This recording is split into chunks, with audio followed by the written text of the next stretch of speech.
Hello everyone, if you're new to my channel, consider liking and subscribing. It will make me feel wonderful if you do that. Thanks. By the way, I also have another Naruto and Luffy fanfiction channel. If you are interested, link is in the description. Race to Paradise Island, Save the Pirate King by Peace and Love 88. When the Straw Hats are attacked by a marine branch, Luffy is gravely injured. With their captain's life hanging in the balance, can the Straw Hat crew reach help in time? Or will they have to say goodbye to the future king of the pirates? Big shout out to the warlords of this channel: Native Warrior, Claude Liff Race, Neo Wesker 23, Derek Dowdy, Zazu Sayaz, Abdul Rauf Ali, In3WT, What If Lord, Black Money Young Leon, Garrick Russell, Ben Brownlee, Case Clark, Tristan Ward, KSGPL4YZ, Brian McKenzie. You know who you are. Want to stand with them? Join the channel membership and show your support. Adios! Luffy's Pav. Where am I? I wondered out loud.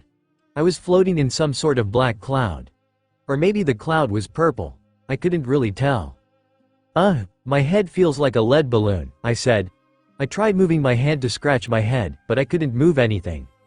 Can't move my body, I said, stating the obvious. What's going on? Where am I?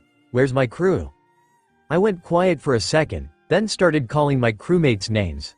Zoro, Nami, Chopper, Usopp, Robin, Frankie, Sanji. Where are you guys? No response. This is bad. My friends aren't here, but where are they? I still wasn't getting any answers though. I still couldn't move, so I stayed frozen, floating on my back in the darkness. I hope they come find me soon. It's so cold here, and lonely. Guys, where are you? Meanwhile, aboard the Thousand Sunny Zoro's Pav. How is he? Chopper? I asked our ship's resident doctor as he entered the kitchen where we were all waiting in anticipation. I suppose I should explain what's going on. Marines attacked us a few hours ago. We let our guard down, and were separated from Luffy. The Marines cornered him and ambushed him. Luffy wasn't even trying to fight back as much as he usually does when this happens, the idiot. Chopper shut the door behind him and sighed. He's stable, for now. But he has some critical wounds. I just finished operating on him. After he's had time to take in more oxygen and the blood supplements, I'll have to operate on him again. Bottom line is, he's alive for now. But if we don't get him advanced medical help, he will die, said Chopper gravely after seeing the clueless looks on his friends' faces. I felt the temperature in the room drop instantly. Luffy, said Usopp. What should we do, Chopper? Asked Nami, her face as white as a sheet. We need to get him to an island. I don't have the medical tools here with me that I need to permanently put him out of any life-threatening danger, said Chopper. Then it's decided, I said. We set sail, full speed to the next island. If anyone on the island can help Luffy, then we're in luck. If they can't help us, then Luffy dies. How can you say something like that so casually? Wailed Usopp. Hey, I'm just stating the facts, I said, standing up. Alright everyone, set sail for the next island. Nami, how far away are we from the next island? About a day's journey, going at our normal speed, answered Nami. I can get us there in half a day, declared Frankie. Good, I said. Sanji, take the wheel. Hold on a second, said Sanji, glaring at me. Who died and made you boss? Nami hit Sanji over the head. Nobody, idiot. Don't use that word, she said menacingly. She was right, of course. Nobody wanted to hear the possibility that Luffy might die, even if it was a joke. Zoro is Luffy's first mate.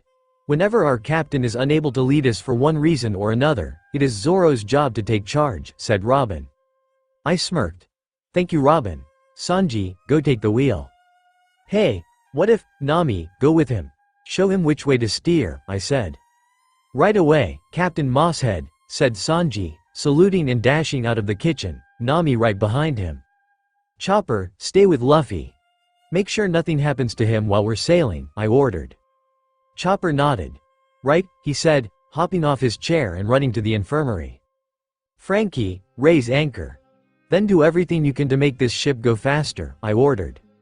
Yeah, said Frankie, grinning as he left. Robin, secure the rigging. Roger, Captain, said Robin. Don't call me that, I shouted after her departing back. Usopp, you'll take lookout duty for now. While you're there, try searching Nami's books for something about this island that we can use."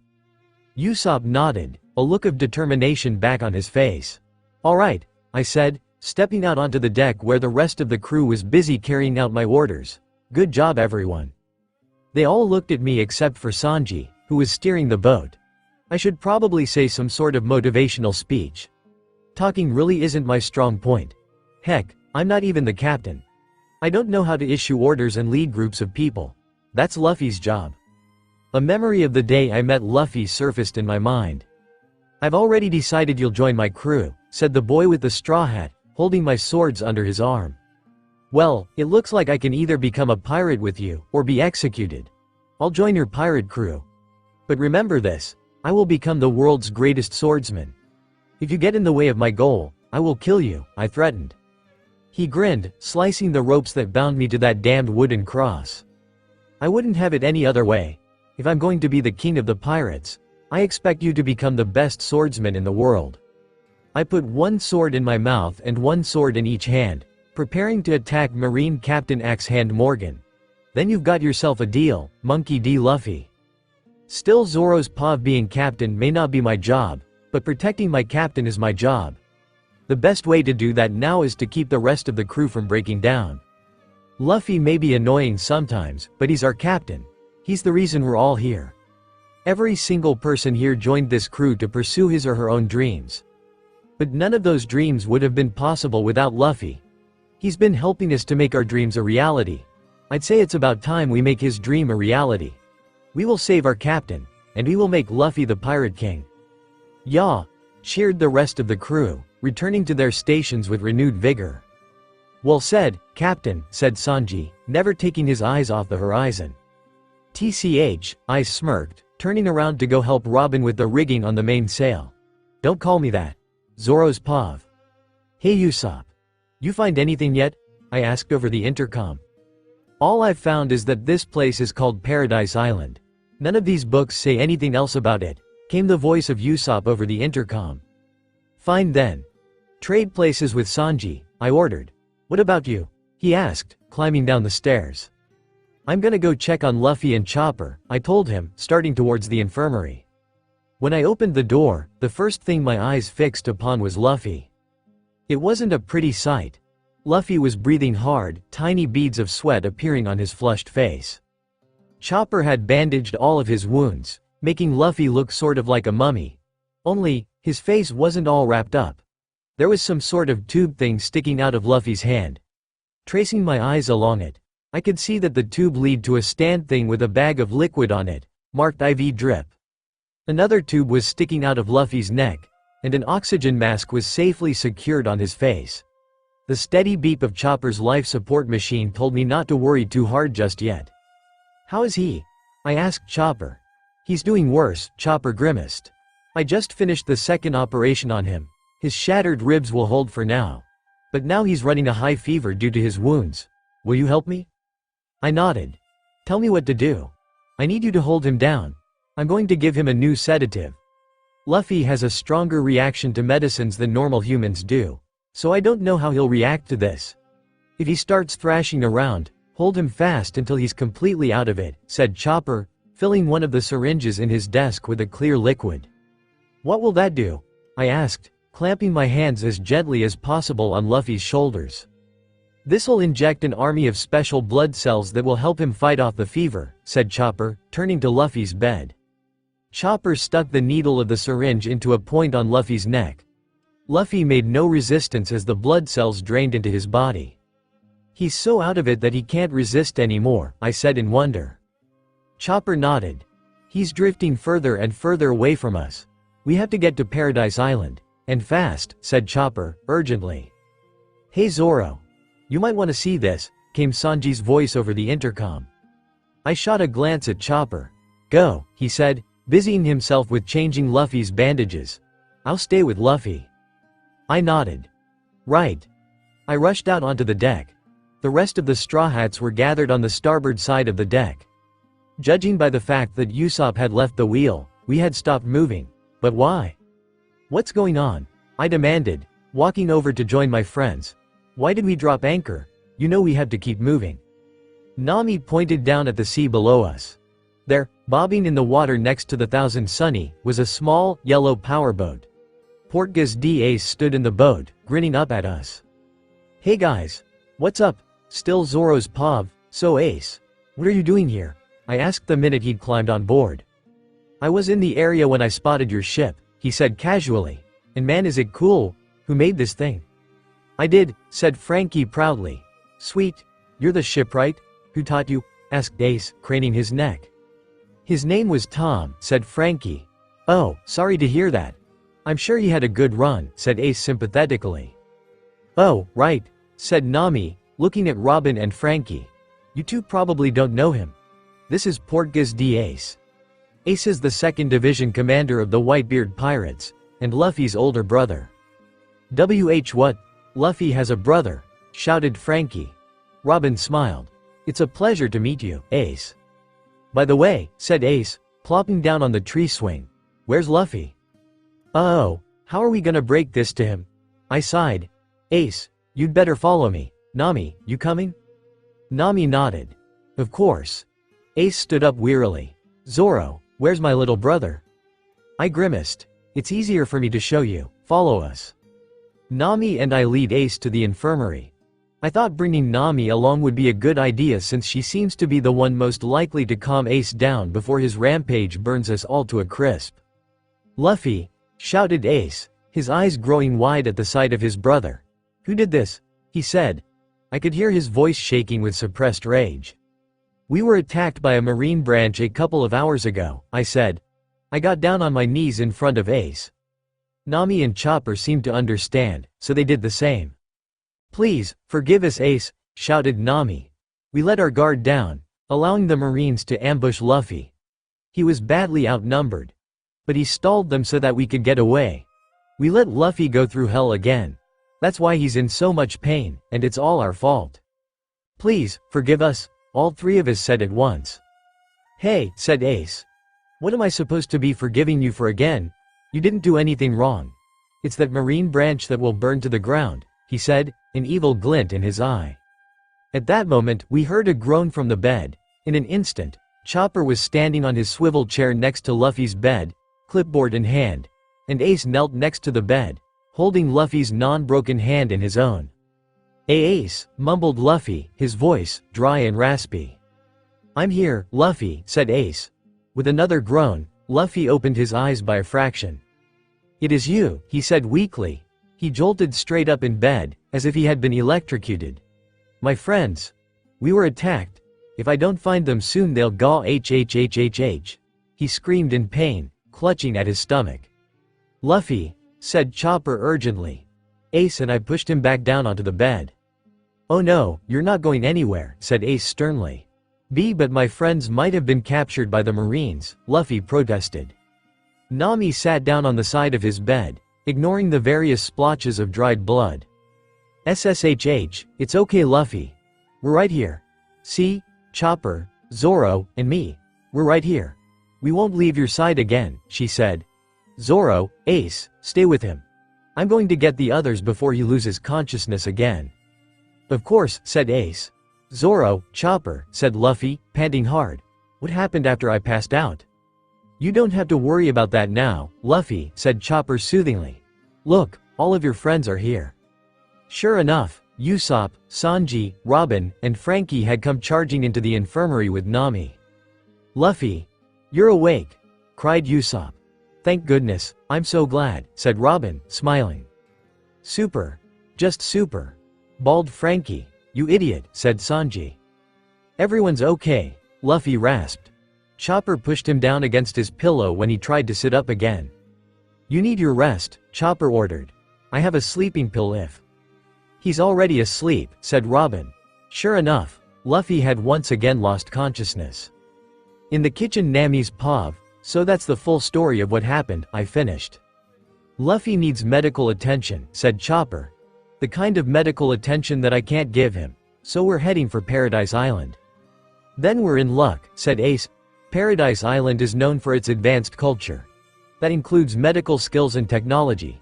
Of course, I'll be coming with you." Everyone immediately looked at Zoro. "What?" he said. "You're the captain, remember?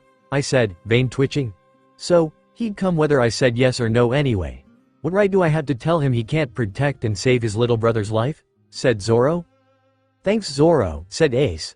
Alright then, said Zoro. Sanji, raise the anchor. Why do I have to do it? Sanji whined. Because you were the first person I saw, retorted Zoro.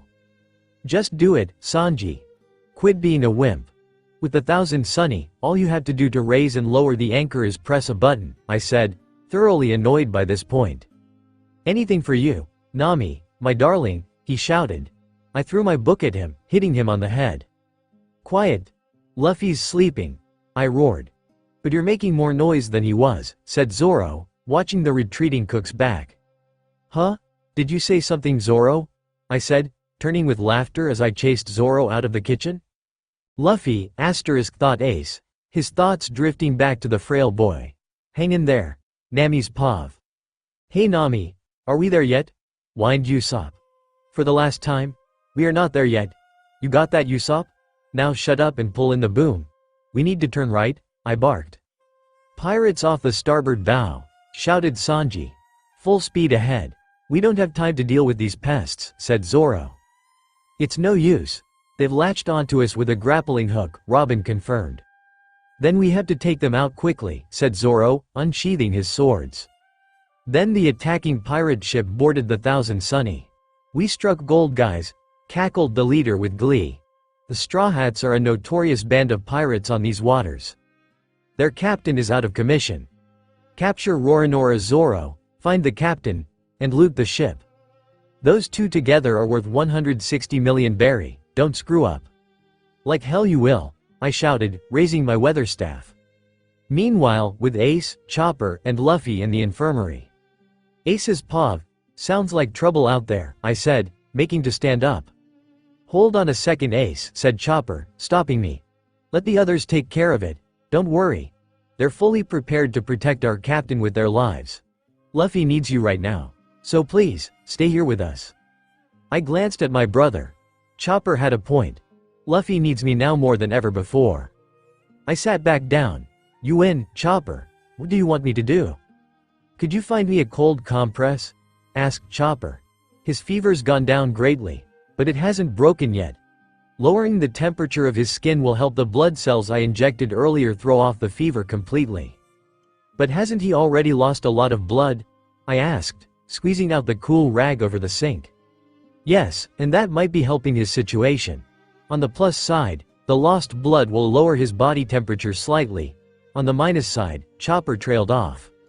Losing a lot of blood is a bad thing, I said, handing him the cold compress. Chopper, what's the tube sticking out of his neck for? It hooks Luffy up to a drain. Luffy somehow managed to get pneumothorax, Chopper answered. English please, I asked. A collapsed lung, said Chopper. The drain will drain out all of the fluids in his lung. That's why he sounded so hoarse and raspy when he woke up earlier. And then there's a 50-50 chance that his lung will re-inflate again. And if it doesn't? I asked. Let's pray that it does, said Chopper, hopping back onto his swivel chair. Get some rest, Chopper, I ordered the little reindeer. You look exhausted. I'll watch over Luffy. But, Chopper protested. You want to take care of him, don't you? Resting your body and mind will do you good. When you wake up, you'll be at full strength to help Luffy, I interrupted. Finally, Chopper consented. Fine, but you have to wake me up if there's any change in his condition. Of course, I said. Chopper retreated to a small cot in the corner of the room. I wonder what's taking them so long, I mused aloud. Back on deck, Zoro's pav, charge men. Ordered the leader.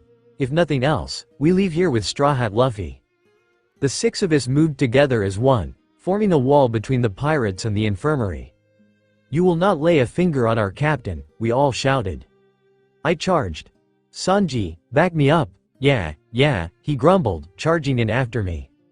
3 sword style. 1,000 worlds. Well, that takes care of half of them, I said, sheathing my sword. Fool, said the leader, I think his name was Brownbeard.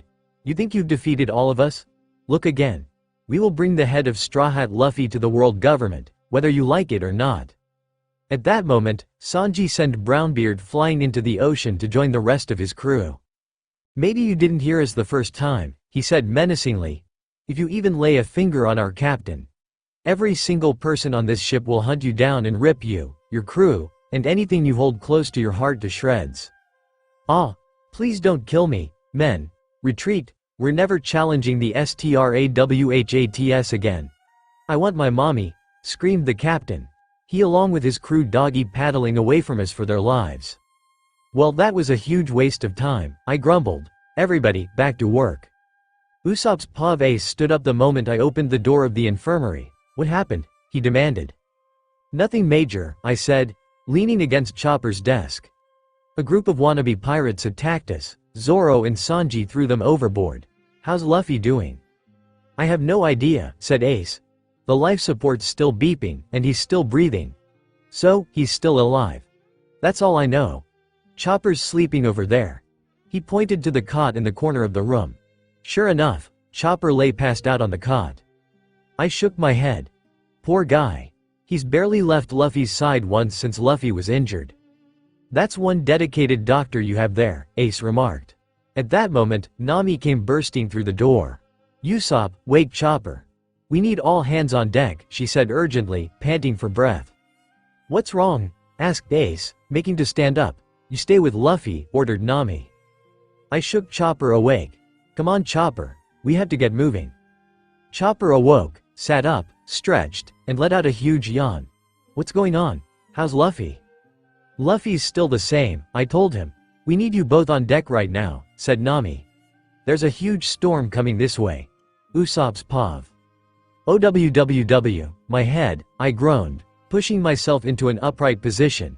I seemed to be sitting at the base of a palm tree. What happened? How did I get here? I wondered out loud. Then it all came back, like a punch in the gut. Flashback. Robin. Furl the sails. Frankie. Get out the paddles. Zoro. Sanji. Destroy any wave big enough to endanger the ship. Chopper. Man the rudder. Usopp. Take the wheel, ordered Nami. Then out of nowhere, a 20-foot high wave smashed into the Sunny, causing our ship to be thrown out of the water with a jerk. I remember shouting, the sound of Nami screaming, then everything went dark. End of flashback. Still Usopp's pav. "I suppose we crashed," I said, standing up. "But where the hell are we? Where's the Sunny? Where are the rest of the guys?" "It would appear that we have crash landed on Paradise Island," said Robin, coming out from behind the tall, palm tree. "I've climbed this tree already. Sunny and the rest of our crew are nowhere in sight." "So it's just us," I said. "The first thing we have to do is find the others. Let's just hope they all landed together. It'll be a real pain if they each landed on a separate part of the, oh god." "What's wrong, Usopp?" asked Robin. "Luffy," I shouted. "SSHH, Robin shushed me. "Keep your voice down. Who knows what lives on this island?" "Sorry," I said in a normal voice. "But I've just remembered about Luffy. He was either thrown overboard like the rest of us, or he's still on the Sunny. We need to find Luffy, and now. He needs medical help." Robin nodded, then started walking up the path to the right. I think I saw smoke rising from over in that direction. "That means it's either a wildfire, or a village," I said excitedly, jogging to catch up with her. "Let's pray that Chopper landed with Luffy, shall we?" said Robin, smiling. "How can you say something like that so casually?" I shouted. Meanwhile, with STRAWHAT group number 2 Nami's pav. "Hey Zoro!" I shouted after him. "Where do you think you're going?" "I don't know," he shouted over his shoulder. "We have to find Luffy. Starting somewhere is better than sitting here, doing nothing. Don't you think you'd have a better chance of finding Luffy and the others, and help for that matter, if I were leading? You know, since I'm the navigator and everything, and you have absolutely no sense of direction whatsoever?" "I'm going to go find Sunny," said Frankie, heading in the opposite direction towards the seashore. "TCH, fine," said Zoro. "Lead the way, oh fearless navigator." "Right away, Captain," I said, smirking as I ran for my life. "I told you never to call me that," shouted Zoro, charging after me into the jungle. Meanwhile, with Ace's pav I hauled myself over the ledge of the cliff and stood up.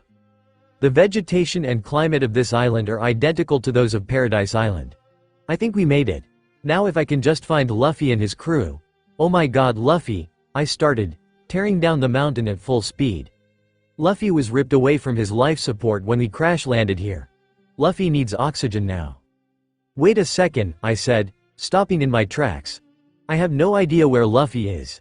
Even if I did, I don't have a life support machine. I tore off in the opposite direction. Okay, we'll leave finding Luffy to his crew. While they're doing that, I'll find help. I stopped dead in my tracks. Wait a second, I don't know how to get to the village from here. I sprinted back up the mountain. Nope, still can't see anything. Oh, I know, flame haze. I shot fire out of my fists, hopefully broadcasting my location to the others. Now then, how the hell do I get to that village? Meanwhile, with STRAWHAT group number 3 Sanji's POV. That was Ace's signal. I'm sure of it, said Chopper, coming out of the makeshift teepee thing we'd made for Luffy. He'll be fine. Knowing him, he's probably on his way here right now. Or he'll go find help. More importantly, how's Luffy doing? I asked, lighting a cigarette. Chopper pursed his lips. As a doctor, he didn't approve of my smoking habits. He's doing better. I was able to get him the oxygen he needed through my portable oxy tank. Now we need to focus on first finding the village, then somehow moving Luffy so that we can get to the village. But how far are we from the village? I asked. I don't know, he admitted. Okay, I said, sitting down on the stump of a tree. Our best plan of action is to wait. If Ace arrives, we can figure out how to get to the village from there. But I think Ace is going to be looking for the village. Our job right now is to come up with some sort of signal to the others that shows where we are, and that we have Luffy. Chopper frowned. A signal? Like Ace's flame haze, I explained. Something that broadcasts our location to the others, and tells them that Luffy's with us. Try checking through the heap of stuff that crash landed with us from the ship, Chopper suggested. I did as he said, rummaging through the pile of stuff. It wasn't a large pile. Frankie had made sure that the doors that lead inside the Sunny were secure, but it was still a pile. I grinned, holding up a piece of fabric. Jackpot. What is it? Asked Chopper. It's Luffy's attempt at drawing our flag. Usopp ended up doing it for him, but this'll let the others know that we've got Luffy, I said, climbing up the nearest pine tree and tying the flag onto the top of the trunk. And now, we wait, I said. Chopper nodded. Yes, and now we wait. We wait, and keep Luffy alive until help arrives. Chopper, can you find us some fruit? We're much too far away from the shore to do any fishing. But you should be able to find some berries around here if you look. I'll watch Luffy, I said. Chopper nodded. I'll be back as soon as I can, he promised. After he had left, I positioned myself in front of the makeshift tent and sat down. If I were an islander, where would I set up my village? I wondered, gazing up into the sky. That storm threw everything off. Now we have to find the others and the ship, as well as find the village, and get Luffy there safely. Sanji, came a very weak voice from behind me. I whipped around. Luffy, you're awake. Can you breathe? What hurts? Can you see? I said, rattling off all the questions Chopper told me to ask him, should he wake up, while kneeling down next to him in the tent. I am fine, he managed to say, pushing himself up on his broken arm. Whoa there, take it easy Luffy, I said, pushing against him. He broke into a fit of coughing. You idiot, you're going to reopen all of your wounds if you don't stay down, I said, rolling my eyes. But he didn't stop coughing. In fact, it was getting worse. I watched him in horror. Hey, you're coughing up blood, I said, pushing him back down against the ground. Think Sanji. What do I do? Oh, this is bad. This is really bad. I'm okay, Luffy gasped. Where are the others? They went to find the ship, I lied. Luffy, can you breathe? Why yes, he gasped. I wasn't so sure. I put my hand over his mouth. Well, you're breathing, that's for sure. I'm going to give you some oxygen anyway. Luffy, don't panic, I said, trying to calm down as I strapped the oxygen mask over his mouth. Chopper, I shouted, praying to every god I could think of that Chopper could hear me. Sanji, Luffy started, then broke into another fit of coughing. Listen to me, Luffy. Don't you dare die on us. You said you were going to be king of the pirates, right? You're not even close yet. So don't you dare die on us. Your crew needs you, I said, clutching the oxy tank tighter. I know that, he choked. Where? Save your breath, I ordered. You don't have much of it left. We're on Paradise Island. Ace went to find help. The others will be back soon, Luffy, so don't you dare die. I shouted, balling my hand into a fist. I'm no good in life-threatening situations. I'm no doctor. Then, Luffy did something I wasn't expecting. He smiled. Thank you. Oh no, this is bad. His eyes are glazing. Odu. Now, I shouted at the top of my lungs. Then, by a miracle, Chopper came bursting into the clearing. I'm here, what's his condition? He started coughing up blood earlier, but that stopped. His eyes are glazing over. What do we do? I wailed, now in full-on panic mode. At this point, all we can do is keep Luffy's heart beating until help arrives. I don't have any tools on me that I need to operate on him. We'll have to leave finding the help up to the others. Pray that they understood our signal, and Luffy might just make it out of this alive, said Chopper, gravely. I drove my fist into the ground, inches away from Luffy's leg. Sanji. Your hand, started Chopper. I know, I snapped. I forgot. I just hate feeling so damn useless. Isn't there anything we can do? Chopper looked up at me, a look of desperation in his eyes. We can hope. Meanwhile, with Nami and Zoro Nami's pav. Finally, we made it to the village. I said excitedly. The village was absolutely beautiful, with large, well-built houses in every color of the rainbow, and teeming with people. No wonder it's called Paradise Island, I said. Come on, we have to find the hospital. I marched over to a family having lunch in a nearby park, dragging Zoro by the arm. Excuse me, do you know where we could find the nearest hospital? I asked politely. A young girl with curly red hair and dimples pointed to the right. That way, she said proudly. Thank you, Katie, said a woman who must have been her mother. If you head straight down this street here, then make a right. The hospital is the first low, blue building you see. I shook her hand. Thank you so much. You both just saved our friend's life. I called over my shoulder while dashing down the street, my hand still clamped around Zoro's wrist. At the hospital, still Nami's pav. Excuse me? Could you send someone out with us? Our friends are in the forest, and one of them needs help immediately, or he's going to die. Please. Is there someone here who can help us? I shouted at the people in uniforms. They must be nurses. No one came forward. Then, a young man, around my age, stepped forward. I'm a doctor. I can bring the rescue squad with me to your friend. Please, lead the way, he said determinedly. I felt my eyes start to water. Thank you, said Zoro. Wait, Percy, called another one of the doctors. What about our rule? Foreigners have to go through registration before submitting new patients. I've always thought that was a stupid rule, said the doctor. Percy. This person's life is in danger, am I correct? Zoro nodded. Yes. Then, as a doctor, it is my duty to save that life, he said. The rescue team can follow me. The rest of you, be prepared to treat him, whatever his condition may be when he returns. With that, we ran outside. Percy and his rescue team, which consisted of 4 guys, climbed into what must have been an ambulance. We use this whenever we need to pick someone up from the forest or the jungle on the other side of the island. Hope in, said Percy. I nodded. Right? Let's move out. Where are we going, miss? Asked Percy. It's Nami, I said. I pointed to a tall pine tree sticking up out of the forest. Luffy's flag was tied to the tree. See that flag? Drive towards that tree it's on. And step on it, I ordered. Right, said Percy. Let's move out, men. 5 minutes later, at Pine Tree. Still Nami's pav, we drove into a clearing where the base of the pine tree was. A small, makeshift tent had been set up next to a pile of stuff that must have landed with whoever was here from the ship. Sanji and Chopper stuck their heads out of the tent. Nami, Zoro, said Sanji. Quick, we need to get Luffy out of here, said Chopper. The rescue squad leapt into action, 2 of them dismantling the tent while the other 2 got a stretcher out of the ambulance. Percy, meanwhile, was bending over Luffy. After a few seconds, he scooped up our captain into his arms and gently placed him onto the stretcher. Don't just stand there, we have to get back to the hospital now, he's going into anaphylactic shock. Call ahead to the hospital and have them prep for a blood transfusion.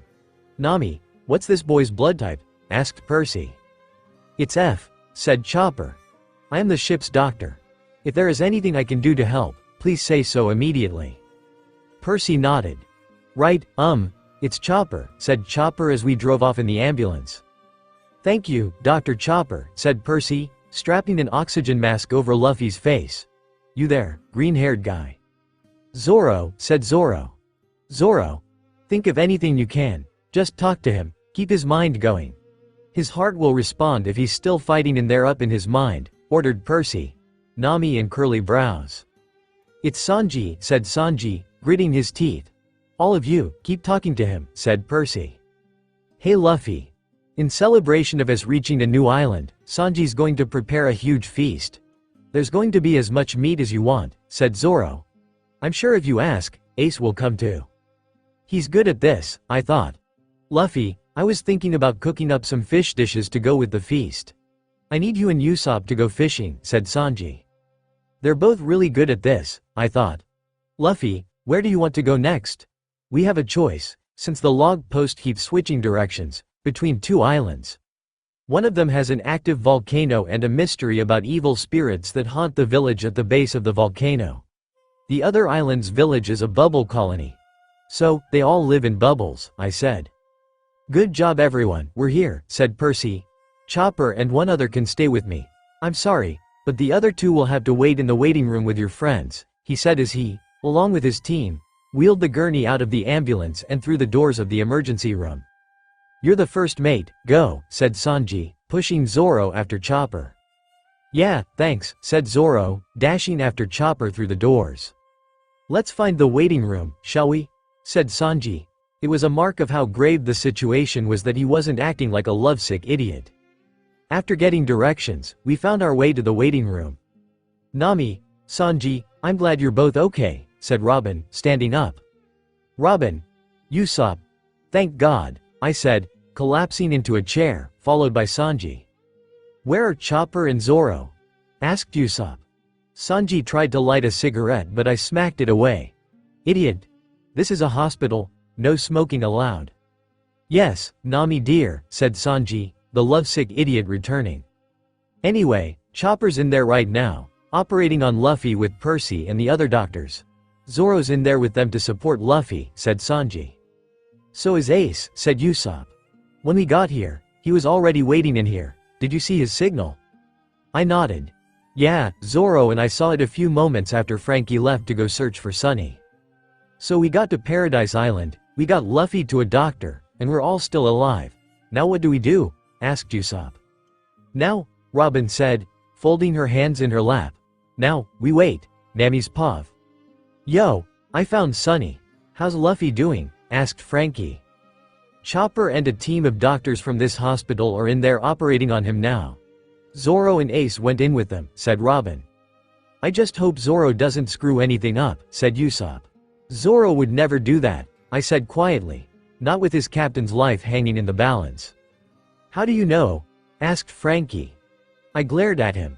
Zoro and I have known Luffy much longer than the rest of you. And Zoro's known Luffy longer than any of us.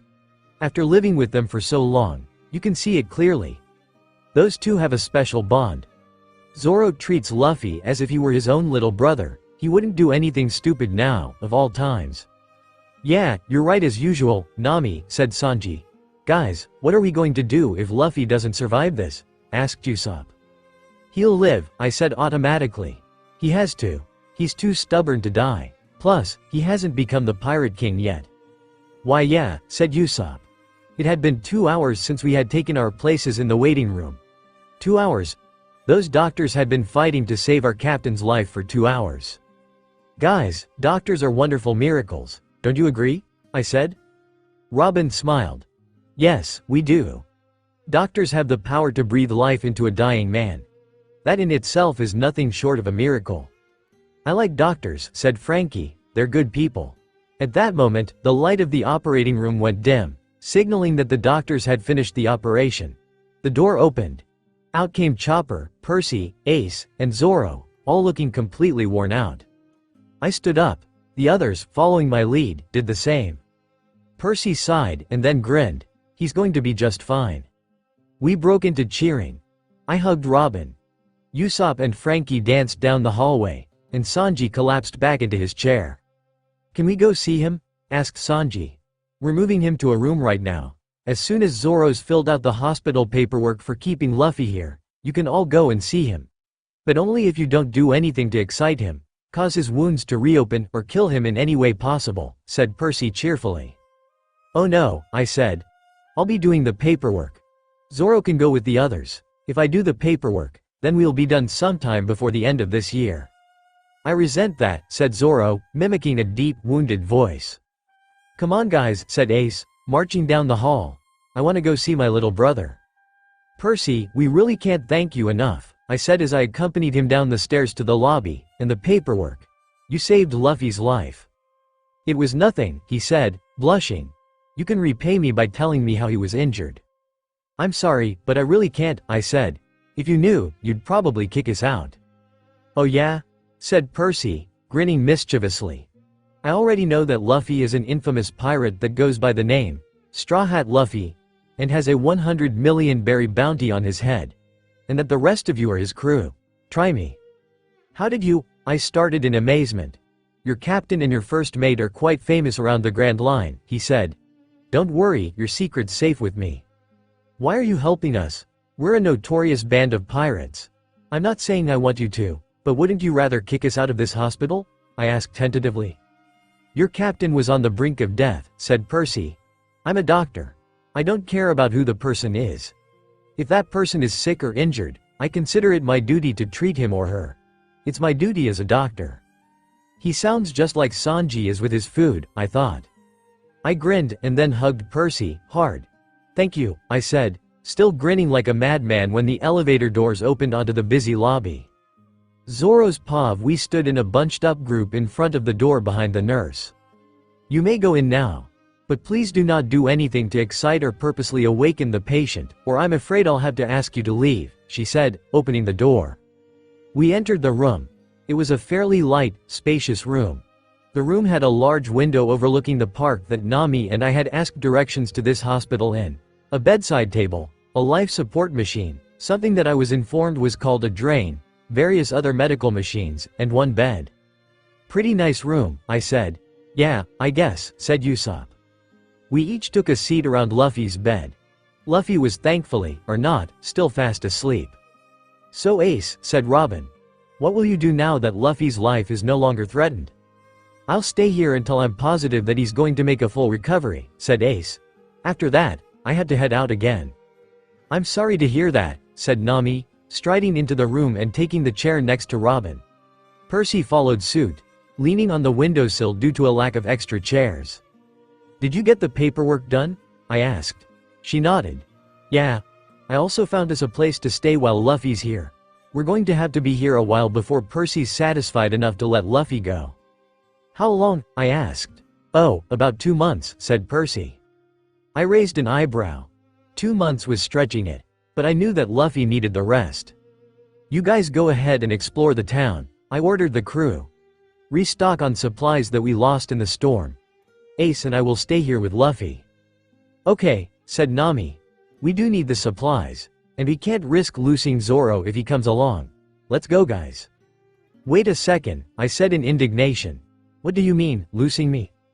"First of all, you have no sense of direction at all," said Nami. "And secondly, you have a 60 million berry bounty on your head. None of us have bounties, so the villagers won't be able to recognize us." I slumped in my chair in defeat. "Fine. Just go already," I grumbled. After they left, Ace, Percy and I simply sat in silence for a while, enjoying the peace and quiet. "Hey, bored now? Wanna play poker?" asked Ace, pulling out a deck of cards. I pulled the small side table out from the corner. "Sure, you coming, Percy?" Percy shrugged. "Why not?" We started the game. Glancing between Luffy and the game of cards going on in front of me, I could tell that these were going to be 2 of the most boring months of my life as a pirate. Little did I know that these were also going to be 2 of the most eventful months of my life. Nami's POV. "Robin, I saw the cutest clothing store on the way here. Let's go shopping," I said.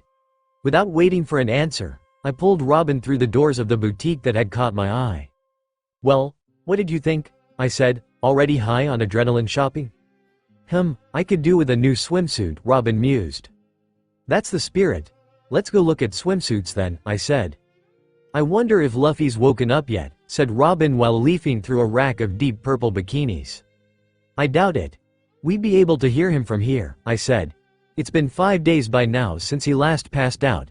He'd be demanding that Sanji feed him. You should try those on, I added, indicating the various swimsuits that Robin had picked out. What about you? She asked as we got in line for the dressing rooms. I found some cute jeans to try on. Don't worry, I bought a swimsuit yesterday, I assured her. Robin didn't answer. I waved a hand in front of her face, which was frozen, staring out the window of the shop. Hello? Are you still there? I asked. The swimsuit slipped out of Robin's arms and hit the floor with a soft thud. Nami, said Robin with an air of suppressed panic. What? I demanded. You're acting really weird. What's gotten into you? For an answer, she pointed out the window at the ocean. I turned. A very large and well-armed marine ship was heading into port. I turned on my heels and dashed downstairs and out the door, Robin right behind me. We had to get to the hospital, now, I said urgently. Back at the hospital Sanji's POV. I already restocked all our food. Now I'm bored as hell, I complained to Frankie. Go hit on the nurses if you have to, said Frankie. Just stop whining. It's annoying, especially since you never whine. Nah, I said with effort, turning away from the prospect of meeting beautiful nurses. We're on watch Luffy duty right now. We can't leave. I shot a glance at Luffy. It's been 5 days now and he has yet to wake up. 50 Barris says the first thing he'll do when he wakes up is demand for his breakfast, said Frankie, grinning. Maybe, I said. I grinned evilly. But he has to live off the IV drip nutrients for a week before he can eat solid food. Frankie chuckled. Sometimes I wonder how you can have such an evilly brilliant mind. I leaned back in my chair. It's all from experience, my friend. At that moment, Nami and Robin came bursting into the room. Frankie, go find Ace, Zoro, Usopp, and Chopper. We have a problem, ordered Nami. Hold on a second ladies, I said, standing up. What's the problem? The Marines are here, that's what, said Nami. I dashed out of the room with Nami and Robin. Why? Why now, of all times, to attack us? I cursed. We don't know yet if they're here to attack us or not, said Robin. They could just be here for an inspection or stocking up on supplies. She's right. Our main goal right now is to lead them away from the hospital, said Nami. What about the Sunny? Asked Robin. Leave that to Frankie, I said, skidding to a halt as we reached the harbor. The Marines' ship looked deserted, except for a small group of soldiers who appeared to be guarding the ship. Damn it, I cursed, turning around again, we're too late. Then, an idea struck me. Nami, go get your waiver. Once you've got it, find the others and meet back here at the harbor. Robin, go with her. What are you going to do? Asked Robin. Don't worry, I've got a plan, I assured her. That still doesn't answer my question, she shouted as Nami dragged her off. I faced the ship and took a deep breath. It's now or never, Sanji. Pick any direction, just not the one that goes toward the hospital. Hey Marines. I bet you can't catch me. The dogs of the military will never catch our captain. That's right. I'm a pirate, I shouted at the top of my lungs. I turned on my heels and fled, running for my life down the harbor, and more importantly, away from the hospital. I could hear a small mob chasing after me, a sign that my plan was working. The only problem was that I hadn't figured out my plan past this step. To top it off, I just ran into a dead end, I thought, staring at the wall in front of me. It was too high for me to jump over, so my only options were to A. Turn around and fight. Or B. Let myself get captured and face execution. TCH, yeah right, I said, turning around to face my pursuers. I didn't turn around fast enough to see one of them shoot a net at me, entangling me at once. All units continue the search, I heard one of them say over a den mushi. We have caught the target. Call off the backup. One of them, he must have been the leader, knelt down next to me. Now then, you said you were a pirate? I don't think I've ever seen your face before. Care to tell me what crew you're in? Sir, we have confirmed that this man is a part of the Straw Hat Pirates, said another one. I stopped struggling and glared at them. Leave this island if you know what's good for you, I threatened. Oh no, said the leader. You're going to lead us to your captain, Straw Hat Luffy. The Vice Admiral is looking for him. And if I refuse? I said. Two of them grabbed the net and forced me into a standing position. "Oh, I think this is an offer that's hard to resist," said the leader as his men bounded my hands and forced me to walk. "Nami's Pav, and you just let Sanji go?" asked Usopp. "For the last time, we didn't have a choice," I snapped. "He took off before we could stop him." "The idiot," said Usopp. "In case anyone was wondering, we're all hiding out in a secluded cove where Frankie had docked Sunny. Ace had gone to stay with Luffy." "You should be more grateful to Sanji," said Zoro. "He led the Marines away from us, and from Luffy. Now what do? We can't leave without Luffy and Sanji. And even if Sanji hadn't gone and gotten himself captured, Luffy's in no condition to move right now," said Chopper. "We're going back to the hospital," said Zoro. "Are you crazy?" we all shouted at him. "No," he said, walking away, "just thinking like our captain." At the hospital, in Luffy's room, still Nami's Pav. We were back in Luffy's room, waiting to intercept the Marines. Percy had done all he could to keep them out, but he was outranked. What the Marines want, they get. The six of us stood in front of Luffy's bed in a protective semicircle. Ace sat behind us, holding Luffy's hand. The door opened, revealing Percy. "The Marines are coming this way. And they've got Sanji," he reported. "I promise I'll do everything I can too." "No, Percy. If you help us, they'll consider you as a fugitive," I said. "It's nothing personal. This happens with everyone we meet," said Usopp apologetically. "Go join the other doctors. We'll take care of this," said Zoro. Percy threw his hands up in the air. "Fine, let yourselves get executed, see if I care." "I think he really does care about us," I said after he had left. 5 minutes later, a nurse entered the room. Mr. Monkey D. Luffy has 3 visitors," she said nervously, "and Mr. Sanji is with them as well." She opened the door to reveal Vice Admiral Garp, Colby, and Helmeppo. I clenched my fist. "Relax, Straw Hats. We've come under a flag of peace," said Garp. "All I want is to see my grandson." Accepting defeat, we shifted aside to reveal Luffy and Ace. "Old man," said Ace, Luffy's hand still clenched in his own. "I know what you're here for. But please, take me with you instead. Luffy's half dead as it is. He needs to rest," he growled. "You're mistaken, Ace," said Garp. "All we want is to visit Luffy." "Luffy," cried Colby. 5 minutes later, Nami's Pav. "So, Vice Admiral Garp, can we have our friend back?" I asked tentatively. "What? Oh, fine. He's a good man, that cook. Allowing himself to get captured to save his friends, and my grandson," said Garp, looking at Luffy. We heard what happened. How Marine Branch 33 had intercepted the Straw Hats and critically injured their captain. "We came as soon as we could," Colby sniffed. I smiled. "Thank you, Colby. And there's no Neung to be fine." "How long has he?" started Garp. 5 days, I said. "New record for him," said Zoro. "Luffy, you idiot. You're lucky you're already half dead.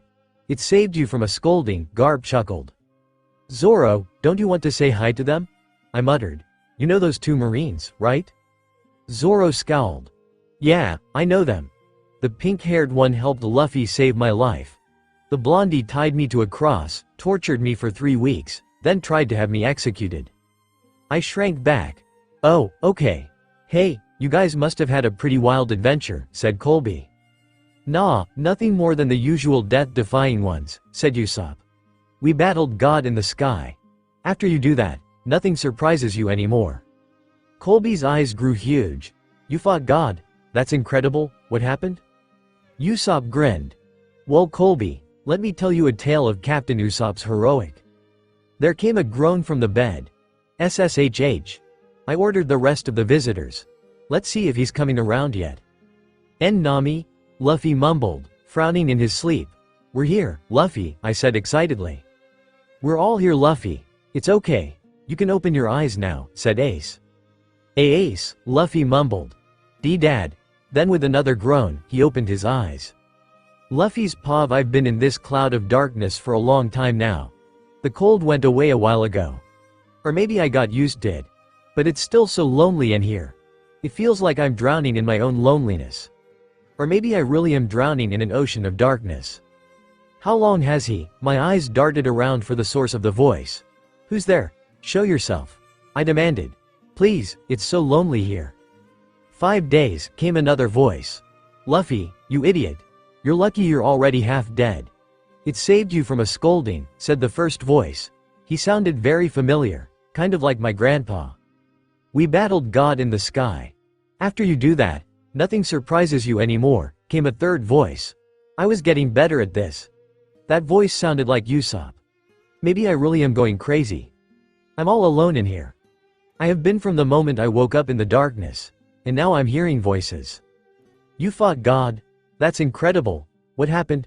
Came yet another voice. I can't take this anymore. Please, make the voices stop. I'll lose what little sanity I have left. SSHH, let's see if he's coming around yet, said yet another voice. That's it. I have to make these voices go away or I am going to snap completely. Nami, I tried. That last voice was definitely Nami's. We're here, Luffy, the voice responded. Well, I didn't expect that to happen. But maybe, just maybe, these really are my friends' voices. Maybe I'm not just hearing things. And maybe I can finally escape the darkness. We're here, Luffy. It's okay. You can open your eyes now, said another voice, Ace this time. Ace, so all I have to do is open my eyes? But, my eyes are already open. You've lost hope, Luffy, said yet another voice. Dad? I said, now very confused. You've lost your belief in life, Luffy. Believe in the power of your life, and you will be able to escape the darkness, said my dad. I think I get it now. I've given up on myself. I was being stupid. If I want to become the Pirate King, the first thing I need is to believe that I will become the Pirate King. And I can't do that when I'm trapped in here. That was when a pinprick of light pierced through the endless sky of black. It felt deliciously pleasant on my face. I watched in wonder as the pinprick grew bigger and bigger and bigger, until finally, I was back in the light, staring up at the faces of my crew, Ace and Grandpa. Still Luffy's paw, what's everyone staring at, was the first thing that came out of my mouth. You idiot. You almost died. Do you have any idea how worried we've been? Said Nami. Then, without warning, every single one of them started crying. What's going on? Where are we? Why are Grandpa and Ace here? And why's everybody crying? I demanded. That probably wasn't a good idea. I could feel my body growing numb. Calm down, Luffy, said a new guy who I didn't know. You're going into shock again. I didn't know what that meant, but it sounded like I might have to go back into the darkness. So I took 3 deep breaths, the feeling in my limbs returning with each breath. Who are you? I asked the new guy. Luffy, this is Percy. He's the doctor who saved your life, said Nami. Really? Thanks, I said. Where's my hat? A hand came out of nowhere and put my hat on my head. Here you go, Luffy, said another voice. Sanji. Everyone cried. Nami hugged him, then hit him over the head. You idiot, since when was getting captured by the Marines a good plan? It made more sense in my head, Sanji muttered sheepishly, rubbing his head. I tried to get up, but a combination of a brief moment of blinding pain and 4 pairs of hands stopped me. Oh no, you're not going anywhere, said Percy. You're not done healing yet. You have to stay here for at least another 2 months. 2 months, I exclaimed. Luffy, remember, said Robin as the numbness started to spread across my chest again. Deep breaths. I took another 8 deep breaths and the numbness receded. Thanks, Robin, I said. Then I noticed another 3 people that I hadn't seen before. Grandpa, Colby, Helmeppo, what are you guys doing here? I asked. We came to make sure you're alright, said Colby. Of course we did, said Grandpa. You're my grandson after all. You were unfairly jumped by the Marines. That's more than enough reason for me to hunt you down. If we were the ones looking for you, then none of the other Marine branches can come and finish you off. Alright everyone, that's enough. If you do anything to overwhelm Luffy, he could go into shock again.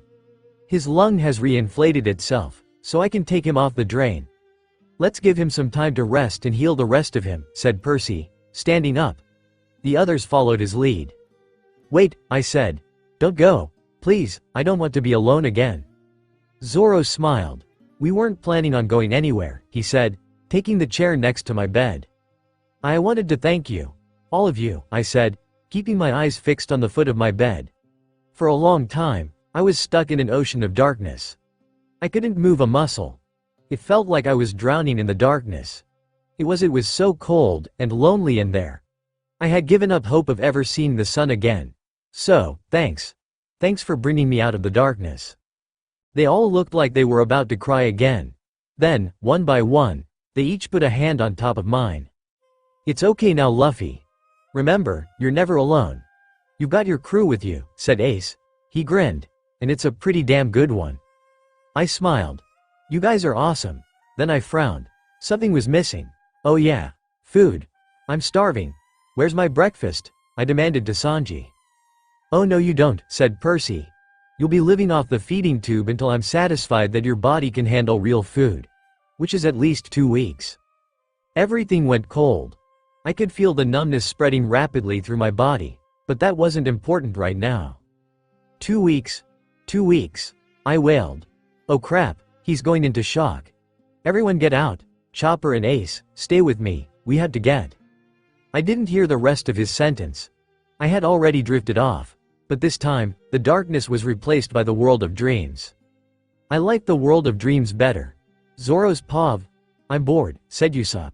Isn't there anything to do on this island? I mean, don't get me wrong. It's an incredible island, but there's nothing to do here, he whined. Zip it, Usopp. You'll wake up Luffy, I said, and you know you'll just end up hiding while me and Sanji do all the fighting. He's right though. We've been on this island for a month and a half now, and I'm bored as hell. The only bright side was that Luffy seemed to be slowly getting better. Percy said that Luffy would need at least another 2 weeks of rest before he can leave. We've been taking turns staying with Luffy at his insistence. I'm sure he'd normally never demand that at least one of us stay with him until he fell asleep. But he was badly hurt, and the painkillers and other drugs were making him act strangely. Come on. We have to meet Chopper, Sanji and Frankie downstairs. It's their turn to watch Luffy, said Usopp, taking a swig out of the mugs of booze Sanji had bought us out of pity. I took a swig from my mug and stood up. Yeah, let's go. I took another look at Luffy, sleeping peacefully in his bed. Get up again soon, Luffy. Your crew needs you. With a dull thud, Usopp collapsed onto the floor. I knelt over him in panic. Usopp, what's wrong? Hang in. That was when I felt it as well. My vision was blurring. As I fought to stay conscious, 4 big, cloaked figures climbed through the window. One of them ripped the pulse trackers and the IV drip off Luffy and flung him over his shoulder. Hope you enjoyed the drinks, boys, one of them said, fingering a small vial of pink liquid. Why you little, I started. One of them hit me over the head. Why would you put sleep syrup in our drinks? Shouldn't that be obvious? The third one said. My vision faded to black and I felt one of them sling me over his shoulder. For money, Roronoa Zoro. With that, I slipped into unconsciousness. Sanji's paw. Come on. Let's go upstairs. Zoro and Usopp must have fallen asleep or something, said Frankie. I looked up. Huh? Oh, okay. The 3 of us stood up and made our way up to Luffy's room. When we got there, we received the shock of a lifetime. I froze. The room was completely empty.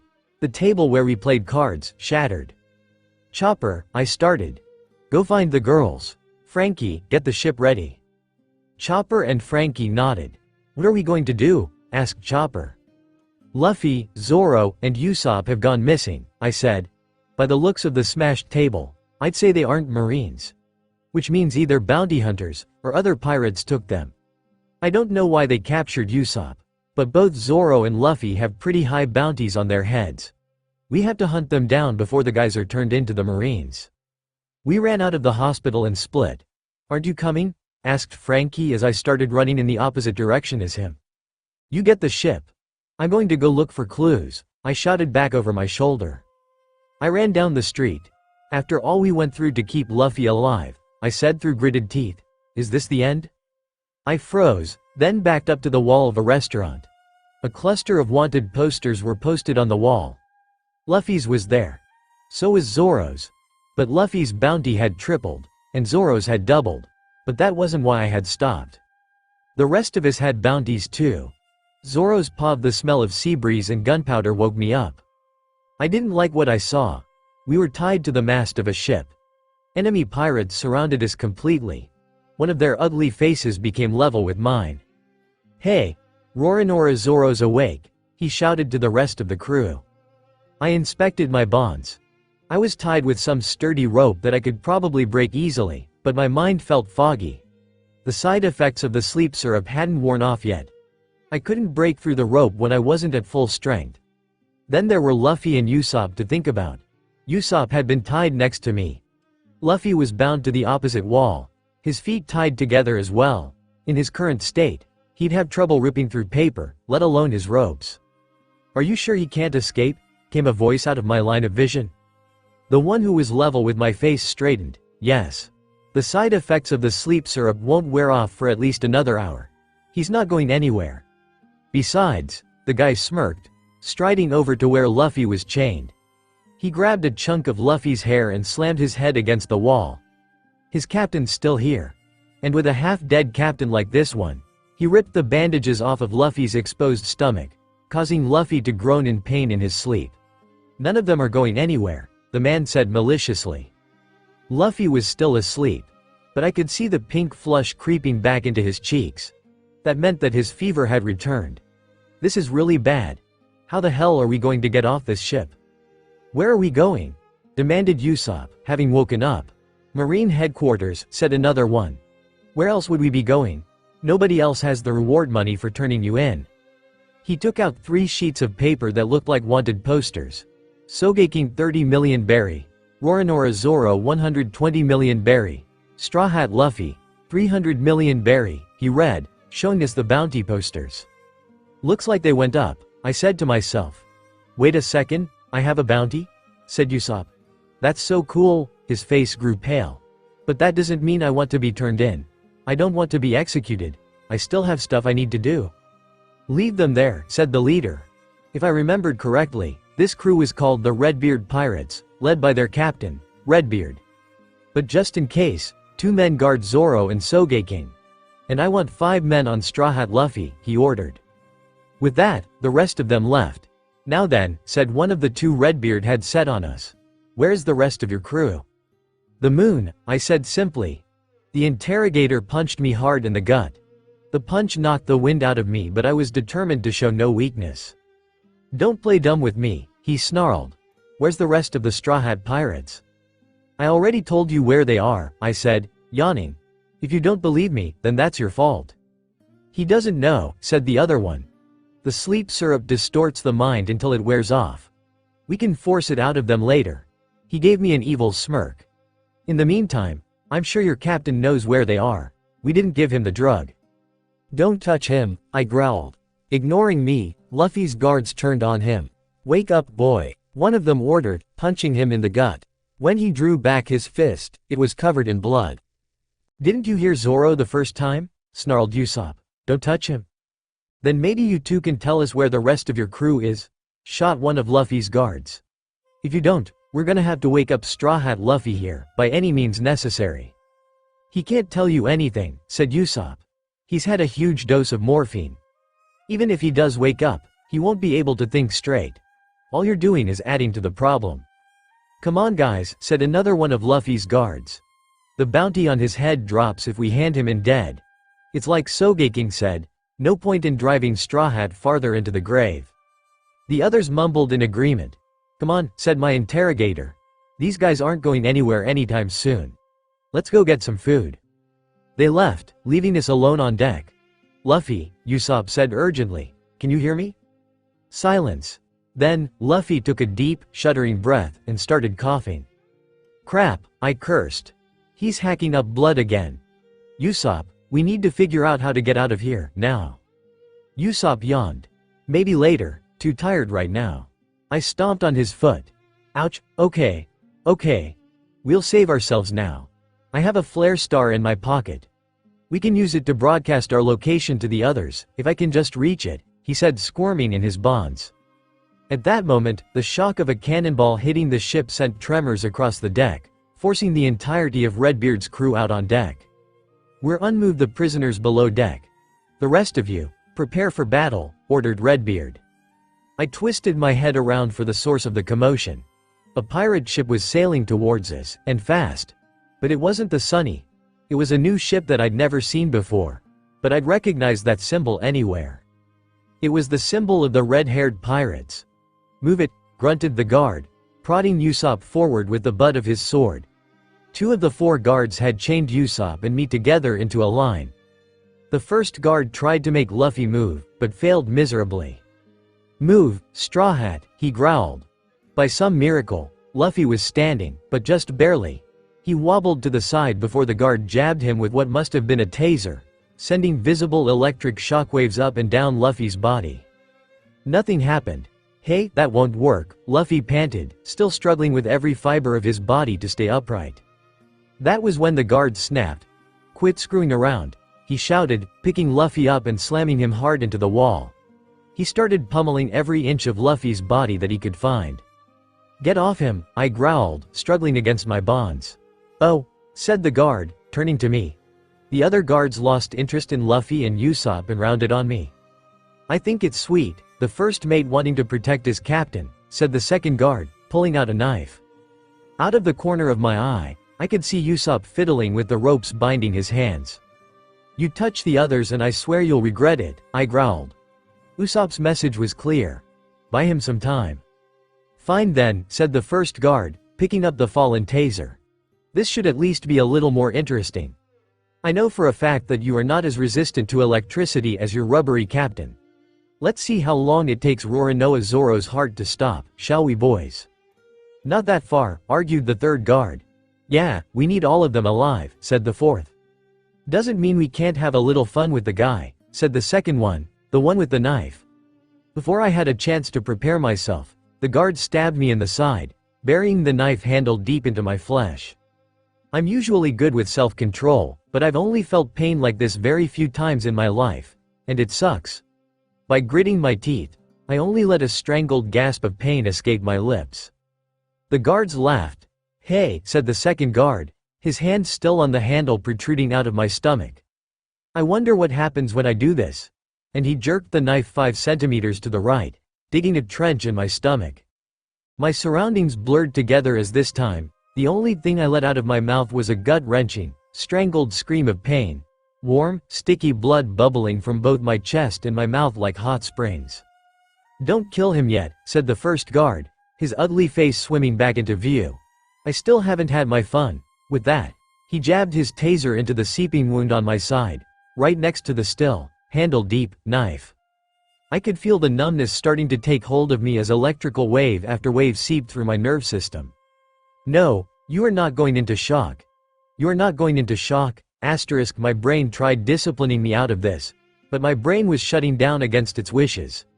The last thing I remember seeing as I fell to the ground, the knife and taser still buried inside me, was Usopp's ropes hitting the ground, and the thud of 4 bodies hitting the ground with me. "Zoro, Zoro. Stay with me, Zoro, you're going into shock. Stay with me," said Usopp, but his voice just kept getting fainter and fainter. I hit the floor. I could see the bloody form of Luffy, my captain, across from me on the floor. "I'm sorry, Captain. I couldn't protect you," I muttered. Then, everything dissolved into flames. Meanwhile, up on deck, Shanks, "Boss, I can handle these guys on my own," said Ben, unsheathing his sword. "Hold on a second, Ben," I said, holding up my hand. "I know you're bored, but so are the rest of us. Let's get in, raid the ship, and get back out again." "Boss, the enemy captain keeps shouting about guarding some prisoners," said my first mate, Lucky Roo, taking a huge bite out of his meat. "Fine. Ben, lead the attack. Lucky, you and I will go rescue the prisoners. Let's move out, guys," I called to the rest of my crew. "Yaw!" they shouted with glee, charging the enemy boat. I couldn't blame them. We haven't had anything to do for nearly 2 weeks now, and we were all bored as hell. Lucky and I snuck our way past the battle unfolding itself on deck and found our target. With one quick fire of his pistol, Lucky had nailed the man to the wall by the scruff of his neck. I approached the struggling man. "I'll only ask you this once," I said menacingly. "Where are the prisoners?" Our captive's eyes were sliding in and out of focus. "Boss, you're hockey," Lucky warned. He was right. My impatience was getting the better of me. I calmed down, and the man's eyes slid back into focus. "Now then," I said, "you are going to tell us where the prisoners are." "Downstairs, 8th door on the left. Pete, please don't hurt me," he squeaked. I grinned. "Of course not. Then I smacked him unconscious with the butt of my sword. We made our way downstairs, following his directions. I can see people up ahead, I told Lucky, get ready. When we were closer, the people were thrown into relief. 6 men lay unconscious on the ground. One man, the last one still conscious, was desperately attempting to give CPR to one of the unconscious men. Hello? I called into the gloom. The CPR guy never looked up, but one of the unconscious men stirred at the sound of my voice. Shanks, he said, lifting his head. Lucky rubbed his eyes in disbelief. Luffy? Lucky, groaned Luffy. Someone, save Zoro, he pleaded. I'm trying, Luffy, said CPR guy, coming up for compressions. The boy had the face of my sharpshooter Usopp. This must be Usopp. His heart stopped. Luffy looked like he wanted to crawl over to the two, push Usopp out of the way, and do the CPR himself, but Lucky stopped him. Lucky, let me go, Luffy demanded, but in his state, was too weak to make Lucky move. I bent down next to Usopp and Zoro, and picked up what looked like a taser. I jammed it as close to Zoro's heart as I could without making his heart explode, or something. What are you doing? Demanded Usopp, on the verge of tears. If an electric shock caused his heart to stop, then only an electric shock is going to make it start again, I said calmly, picking up the fallen swordsman bridle style. Come on Usopp. Our ship, and your dad are waiting, said Lucky. Can you handle Luffy? Yeah, he said, lifting his broken captain onto his back.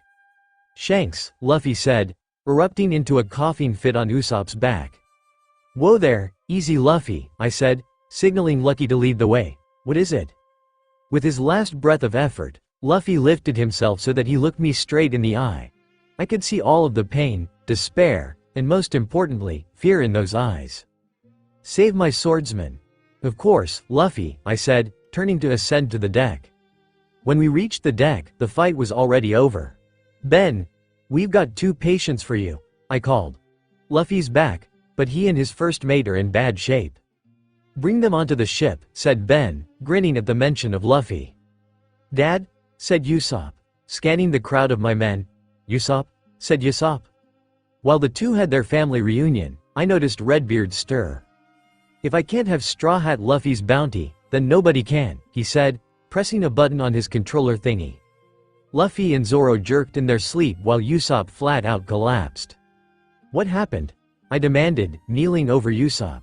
Ankle, panted Usopp.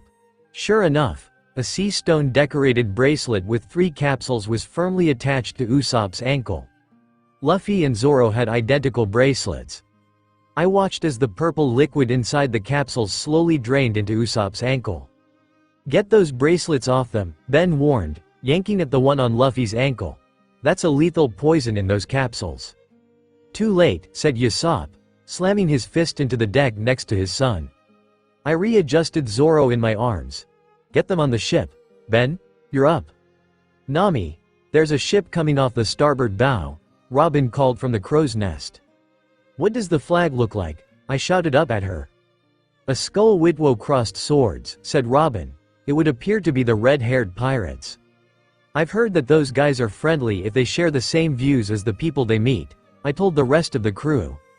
Or at least, the remainder of the crew. What if we meet them under a flag of truce? The others immediately started preparing for a truce meeting. Wait a second, I called. Since when was my word the final decision? Well, stammered Chopper. Luffy and Zoro are both missing. That makes you Captain Nami, said Robin, climbing out of the crow's nest. As you are the next most senior member of the crew after Zoro. I gulped. Then we'd better see what the red-haired pirates know. I don't think I like the idea of me being permanently in charge. Once we had come close enough, I sent a call from our Den Mushi to the red-haired pirates. Hello. This is Nami. We are the Straw Hat Pirates. Our captain, first mate, and sniper have gone missing. We are requesting a meeting with the red-haired pirates as to whether they have any information about our missing crewmates, I said. Silence, then. Come aboard, Straw Hat Pirates. We found your crew, said the Den Mushi. Will do, I said excitedly, placing the Den Mushi back on its holder. Guys. They've found Luffy and the others. They said to come aboard, I told Sanji, Chopper, Robin and Frankie. Super. said Frankie.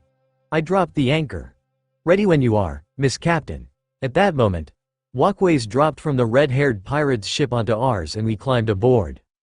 When we reached the deck, a one-man entourage was waiting for us. Welcome aboard, said the man with startlingly red hair. We have found your friends. They aren't doing too well at the moment, so our ship's doctor's patching them up in the infirmary downstairs.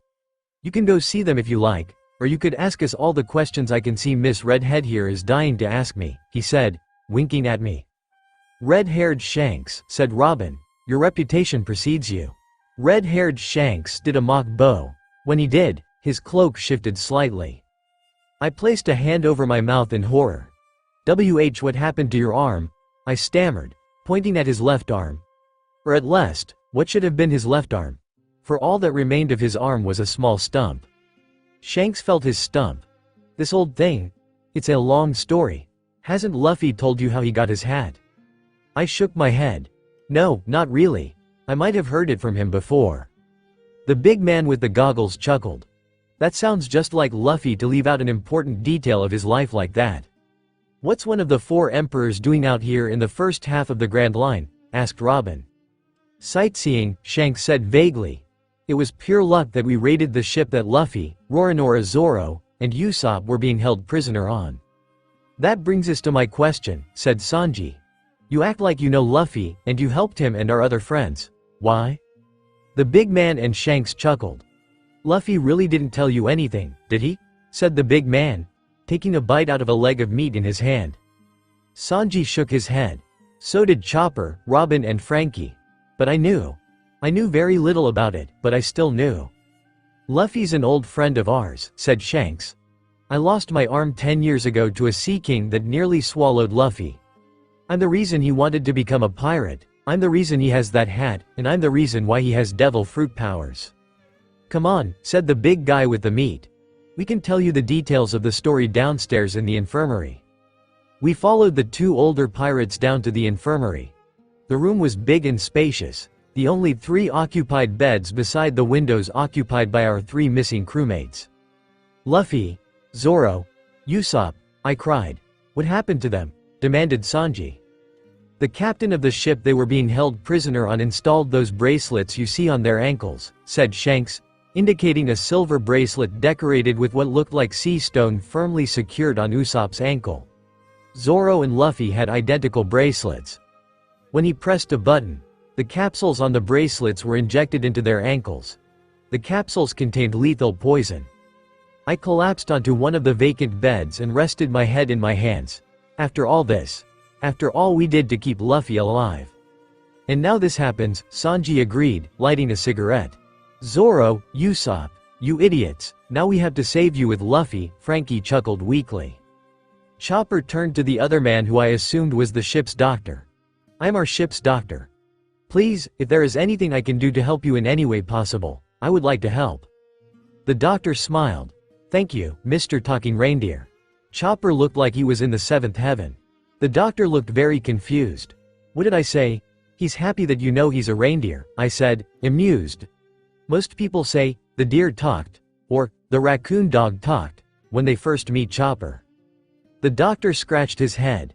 Okay, suddenly, the awkward silence was pierced by Zoro's screams. Everyone clear the way, ordered the doctor, forcing us back from our writhing swordsman friend. Zoro was thrashing in bed, screaming as if his flesh was being ripped from his body. His hands were clawing desperately at his throat and his mouth had started to foam. Blood bubbled forth from a gaping slash mark in his stomach, turning his tattered shirt from white to red. Zoro's case is the most severe at the moment, said the doctor, slipping on a pair of gloves. Watch me, Chopper. This is a very delicate operation, but simple to learn. What's he doing? I asked Shanks. Shanks grimaced. Ben's removing the poison from his body. I need all of you to hold him down, said the doctor. Ben. This part of the operation won't be easy for him. While we clamped down on Zoro's slightly subdued form, Ben stuck his gloved hand into a bowl of a simple solution. These gloves were made specially in the New World. You need to be wearing these to successfully do this, said Ben. He pulled his hand out of the solution and a bubble of solution attached itself to his hand. Hold him down tight, ordered Ben, approaching the bed. I pushed down on Zoro's shoulders even harder. I could see the pained expression on his face, which was directly below me, clearer than the others could. That in itself was enough to make me want to shut myself in my room and weep. The veins on his face were painfully prominent against his skin. His eyes had rolled back in his head as he made strangled, choking noises, fighting for air against the flow of foam and blood coming out of his mouth. "Chopper, the scalpel is on the table next to the bowl," said Ben. Chopper nodded and retrieved the little knife. "I need you to make an incision right below his lungs," Ben ordered. Chopper did as he said, making a tiny slit on Zoro's bare chest with the scalpel. I watched the slit turn red. "Okay, now hold him down as tight as you can, everyone," Ben ordered. Then Ben placed one hand on Zoro's chest, holding him in place, and the other hand, the one with the solution bubble, right above the slit. Zoro exploded with energy, struggling with all his might against us. "Hold him down," said Ben, struggling to keep his hands on the thrashing swordsman's chest. "Take it easy, Moss Head," said Sanji, clamping his hands on Zoro's feet. "This'll all be over before you know it. Just bear with us for a little longer." Ben placed the bubble against Zoro's chest again. His hand glowed blue for a second, then the bubble dissolved into Zoro's chest. "Pour your Kai into his body," Ben murmured, his eyes closed. "Find the poison. Concentrate your Kai again, and extract." He pulled his hand up and the bubble streamed out of the slit on Zoro's chest. Only now, the bubble contained several blobs of purple liquid. "Is that the poison?" I stuttered, not believing my eyes. Ben held up the bubble. "Yes, boss, already on it," said Shanks, stirring a fresh batch of solution. "Here, you his hand into the new solution. We'll repeat this process until I'm satisfied," he said. "Is everyone ready?" We all nodded. "Hang in there, Zoro," I said in his ear. 15 minutes later Ben straightened. "I've removed most of the poison from his body. That should put him out of any immediate danger." We all collapsed in relief. Our peace was shattered by Usopp's screams. "Our work's nowhere near done yet," said Ben. "Chopper, you know what to do now. Take the extra pair of gloves on the table, Frankie and Robin. Do the exact same thing I just did with Zoro." Chopper nodded. "Right, come on guys. The rest of us will be working on Luffy and Zoro. The poison can wait for a second. He's always had good resistance to poison in general. But he's lost way too much blood for comfort. Nami, Sanji, prep him for a blood transfusion. We have some type F in the cabinet over there," he said, indicating a cabinet above what must have been his desk. "I will quickly dress this stab wound on Zoro's chest, then join you. Chopper and I will sew the wound shut later once these two are out of immediate danger." Sanji hurried over to the cabinet while I wiped down Luffy's arms with a wet cloth. Gazing down at Luffy's flushed face and his pained expression, a feeling of exhaustion washed over me. Yes, our work is far from done. But maybe, if we play our cards right, everyone will come out of this alive. If we don't, then I'm almost positive that we'll all die. Nami's Pav. So that's the whole story, I finished. Shanks sighed. In case anyone was wondering, all of us, including Shanks, Usopp, and Lucky Roo, and excluding Chopper, were back out on deck, discussing what to do next. I had just finished telling them everything that had happened since Marine Branch 33 attacked us. Ben and Chopper were below deck, coming up with an antidote to counter the poison. Shanks sighed. "Luffy, what the hell have you done to deserve any of this?" he said, gazing out at the ocean. "Sorry," Usopp muttered to me. "Our boss can be a bit spaced out sometimes, especially when he's thinking about Luffy." "About that," said Sanji, puffing out a wisp of smoke. "You've never fully explained your relationship with Luffy." "It's simple really," said Shanks, snapping out of his daydream. "We went on vacation in Fuchsia Village for about a year. During that time, Luffy started following us around everywhere. He became fast friends with all of us. One of the main reasons why we didn't leave that village for so long is because we didn't want to leave Luffy all alone again." Shanks shifted his gaze back out to sea. "One day, I was careless and left a special treasure that we had found out on the counter of the bar that we liked to hang out at. A group of mountain bandits came in, insulted us, and went away again. Luffy was mad at us for laughing it off. And he was mad that we laughed him off. As any typical 7-year-old child would do when mad, he grabbed onto the nearest thing he could find and, this being Luffy, he ate it. That thing was the treasure that we had found. The devil fruit known as the gum gum fruit. So that's how he got his powers, said Frankie. Yeah. Luffy was like a son to me, said Shanks. He chuckled. I know I might sound like a protective parent, but it's the truth. At that moment, a crash sounded from below deck. Chopper threw the door open, his face covered in soot, and came running straight at us. I caught him before he could hit the wall. Chopper, we heard a crash. What happened? I asked the panicked reindeer. We found the antidote and just finished giving it to Usopp, Chopper gasped, panting for breath. But while we were making another 2 batches, Zoro, and Luffy, I froze. Chopper, I said slowly, what happened? Chopper's lip trembled. Let's just say we're in trouble. Ben's downstairs, working as fast as he can. But it'll take another 15 minutes each to make 2 more batches of the antidote. We need to stall them. Chopper, who's them? Sanji demanded. The door and a large portion of the wall surrounding it leading from the infirmary flew straight at us. Shanks scooped up Chopper just in the nick of time. Is everyone okay? I called out. 7 calls of yes told me not to worry about them too hard just yet. The dust cleared and we got a good look at the culprits of the flying door.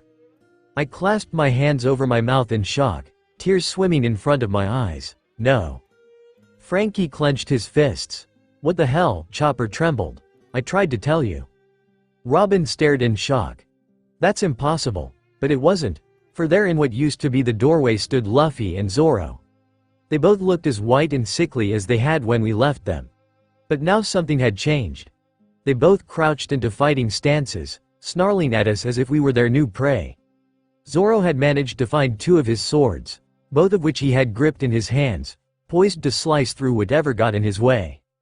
The eyes, said Sanji, in as much shock as I felt staring at those 2 sets of eyes. His cigarette fell out of his half-open mouth and hit the deck with a soft thud. The eyes, Usopp echoed. What the hell? Still Nami's paw. Their eye sockets were blank. They still managed to give off a wave of killing intent, but their eyes were completely blank. It's one of the effects of the poison, said Chopper, having regained his composure. Luffy and Zoro aren't seeing us. They're friends right now. They see their greatest fears or burdens. We have to immobilize them, knock them out, or keep them from destroying everything within a 10-mile radius. Whatever we do, we just need to buy Ben some time. Right, said Sanji. Frankie, you and I will take Zoro. Shanks, can I trust you with our captain? Shanks unsheathed his sword. Of course. Robin, Nami, Chopper and I can handle Luffy. That leaves Sanji, Frankie, Lucky, and Usopp with Zoro. Whatever happens, don't hurt them, he ordered. I clutched my new bow staff, the weapon that Usopp had made for me. Yeah, I chalked, swallowing my shock at seeing the 2 strongest people in our crew this way. Luffy swayed sideways, clutching at his head. Nami, he moaned, his voice was warped so much that he didn't even sound like Luffy anymore. But maybe, if I talked to him. We're here, Luffy, I said, dodging a flying Sanji. Luffy shook his head vigorously. No, he moaned, stop it. Luffy? Asked Chopper timidly. Leave them alone, he shouted. Gum gum Gatling gun. Here he comes, said Shanks. Luffy's fists flew at us at 100 miles per hour. If it weren't for Shanks, his fist would have smashed straight into my skull. Shanks tackled me, knocking me out of the way. Thanks, I said, standing back up. Shanks tossed me a syringe filled with a clear liquid. It's a sedative. Robin, Chopper and I will distract him. While we do that, sneak up behind him and stick it in his neck, or anywhere you can reach, he ordered. I nodded, gripping the syringe in my hand. Right. Chopper had switched to heavy point, and had grabbed onto Luffy's arm. Luffy froze. Sabo? Who's Sabo? Robin asked Shanks much too loudly. Luffy let out a low, feral growl. You're not Sabo. What did you do to Sabo and Ace? Before Chopper had a chance to react, Luffy had flung his fist at Chopper, his stretching powers gone. Chopper flew backwards and crashed into the deck railing. Luffy advanced. What did you do to them? If you don't tell me right now, I'll break you in 2, he snarled, raising his fist. Seeing my golden opportunity, I pounced, driving the needle into Luffy's neck. His eyes fluttered and he turned slowly, revolving on the spot. Give them back," he said before his eyes closed and he collapsed into my arms. I couldn't hold them back any longer, so I let my brimming tears fall thick and fast onto Luffy's bare chest.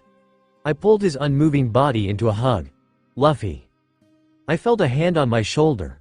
I looked up to see Shanks, smiling at me. "I'll take him now, Nami." When I didn't move, he sighed. "The best thing that we can do for him right now is hand him over to Chopper, wouldn't you agree?" I consented, allowing Shanks to scoop our captain up, under his arm, and watched him carry Luffy over to Chopper. "Come on Nami," said Robin, nodding at the raging battle taking place on the other side of the deck. "Our work isn't done yet."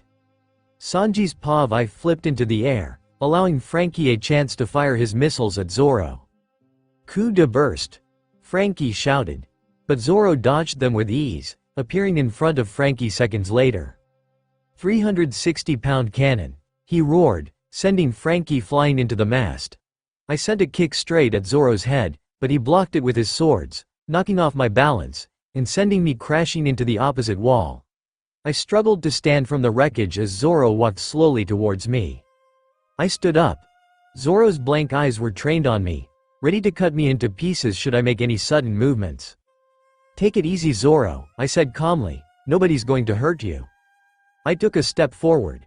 Instantly, Zoro crouched down, snarling at me like a feral animal. "I'm serious," I said, taking another step forward. "We want to help you, but in order for us to do that, I need you to put down your weapons." Zoro growled at me, poised to leap. "It's okay now Zoro," said Nami. Having finished their battle with Luffy, Shanks, Robin, and Nami were approaching Zoro very cautiously. Nami took another step forward. "We can make you feel better. Us. Kuina?" Zoro asked in his new, warped voice, nearly dropping his swords in shock. "Kuina? Who's Kuina?" Usopp asked Lucky under his breath. Zoro's ears twitched. I froze. "Oh crap." Nami made a bold move and put her hand on Zoro's arm. "Zoro, please. Let us help you." For a moment, it looked like Nami had gotten through to him. Then, Zoro recoiled from her touch as fast as a viper. He clutched his head and howled in agony. "Stop it," he howled. Seeing my golden opportunity, I stuck my syringe into Zoro's neck. Zoro's eyelids fluttered and he swayed on the spot. He turned slightly so that I was in his line of vision. "Kuina, no, please, not her." Then he fell into my outstretched arms. "I've got you, Zoro," I murmured. "It's okay now. It's all over. You can let her go." "Sanji?" asked Nami, kneeling down next to me as I lay Zoro flat on the deck. "Do you know who Kuina is?" I didn't know. Zoro had told me the story once, but only after lots of begging. That story was Zoro's, and Zoro's alone to tell. "It's a long story," I said at last. "Come on, let's get these two down to the infirmary. Ben should have the antidote by now. After that, it's up to these two to pull through." Usopp's POV burning buildings, people screaming, my mom being swallowed up by the earth. These visions played over and over and over again, as if I was stuck in a time loop. Then the visions were erased, only to be replaced by a blank room. "You're being let off the hook, Usopp," said a voice from out of nowhere. "But remember this, you may have escaped the pits of hell today, but your friends might not be so lucky." "Wait," I called desperately to the invisible person. "What do you mean? Where are my friends? What did you do to them? Why did I see my mom?" I got no reply. I felt the sensation of soaring through the sky, then I woke up in cold sweat. "Well, it looks like you're awake," said my dad.